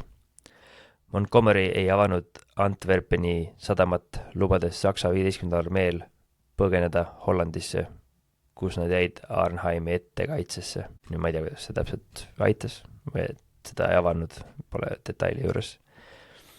30. korpuse jõudmine Arnheimisse sõltus edasiliikumisest 100 kilomeetri pikkusel ühel tanki laiusel teel. See oli tõstetud ja kaitsmata maantee, mida ümbritses tankide läbimatu märg, maastik ja kanalid. Iga takistus, õhku lastud sild, varitsus, katkine masin ja terve kolonn seisab. Ehk siis see 100-kilomeetrine lihtsalt üks tee. Ja siin on lihtsalt kirjutatud, et kui sul on 12-aastane tütar, siis isegi tema ja iga reamees näeb, et kui sul on 100-kilomeetrine üherealine tee, mis on vaenlase käes ja sinu plaan on sealt lihtsalt otsa läbi minna mööda seda teed, siis see on halb plaan. Ehk siis kuna terve su formatsioon peab liikuma hanereas. Sideseadmed. 50 aastat pärast raadioside leiutamist olid nende raadiod kasutud, välja arvatud juhul, kui oldi üksteise kuulde kauguses. Ehk siis keegi ei teadnud, mida keegi teine teeb. Kui olen planeerija, ma tuginen 1940 aastal tehnoloogiale kui asjale, mis meid kindlasti päästab, siis ma pean olema idioot. Jaco räägib siin, et kuidas nendel ramadisel alati varu plaan side jaoks alati. Et see pole tehnoloogia süü, see on planeerimise puudus. Kuna rünnak pidi toimuma päeval ja 30. korpus pidi jõudma kohale 48 tunniga, 100 kilomeetrit hanereas, siis sõltus kõik sellest, et Arnheim ümbruses poleks tugevaid saksa vägesid. Tuli raport Hollandi vastupanuliikumiselt. 2 SS Panzerdiviisi, mis olid varem kadunud, ilmusid välja Arnheimi maandumisala kõrval. See info edastati Montgomery'le. Briti õhufotod näitasid saksa tanke samas piirkonnas. teise armee esimesed väed raporteerisid vaenlase kogunemisest. See oli hetk riskide ümberhindamiseks, kuid kuna need inetud faktid ei sobinud plaaniga, siis kukkusid need kurtidele kõrvadele. Montgomery nimetas raporte naeruväärseks, kui luureohvitser näitas kindral Browningule fotosid Saksa tankidest vastas too. Ma ei vaevaks nende pärast oma pead, nad pole tõenäoliselt isegi töökorras. Minu alahindamine kohe hakkab pihta. Sa näed põhimõtteliselt fotosid Saksa tankidest ja ütled, et need on katki ja on teada ka, et need diviisid on tegelikult olemas, eksisteerivad ja nad olid varem kadunud ja nüüd on leitud üles. Seda luureohvitseri külastas hiljem korpusarsti soovitas tal puhkust võtta, sest ta oli ilmselgelt kurnatud jutuvärkides. Teisisõnu, sa räägid asju, mis meile ei meeldi, minema aga kaineks ennast. Lõpuks otsustas Stab, et Arnheimi piirkonnas pole muud kui tavaline õhutõrje. Nagu üks autor märkis, kogu liitlaste käsuliinis oli luureandmete hindamine Arnheimi kohta suurejooneliselt tuksi keeratud.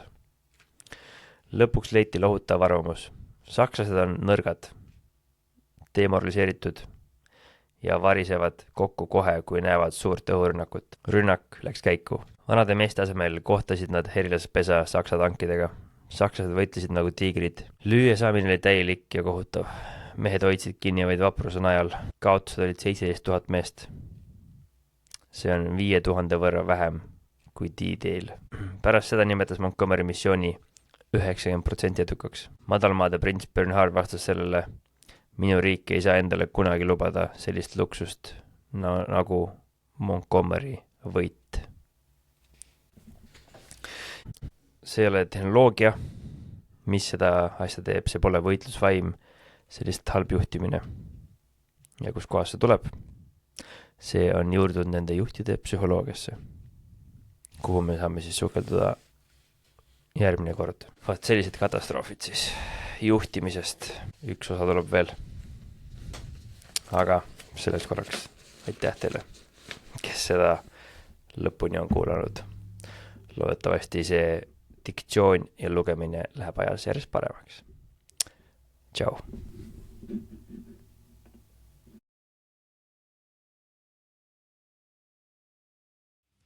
Oleme leitavad YouTube'ist ja Spotify'st.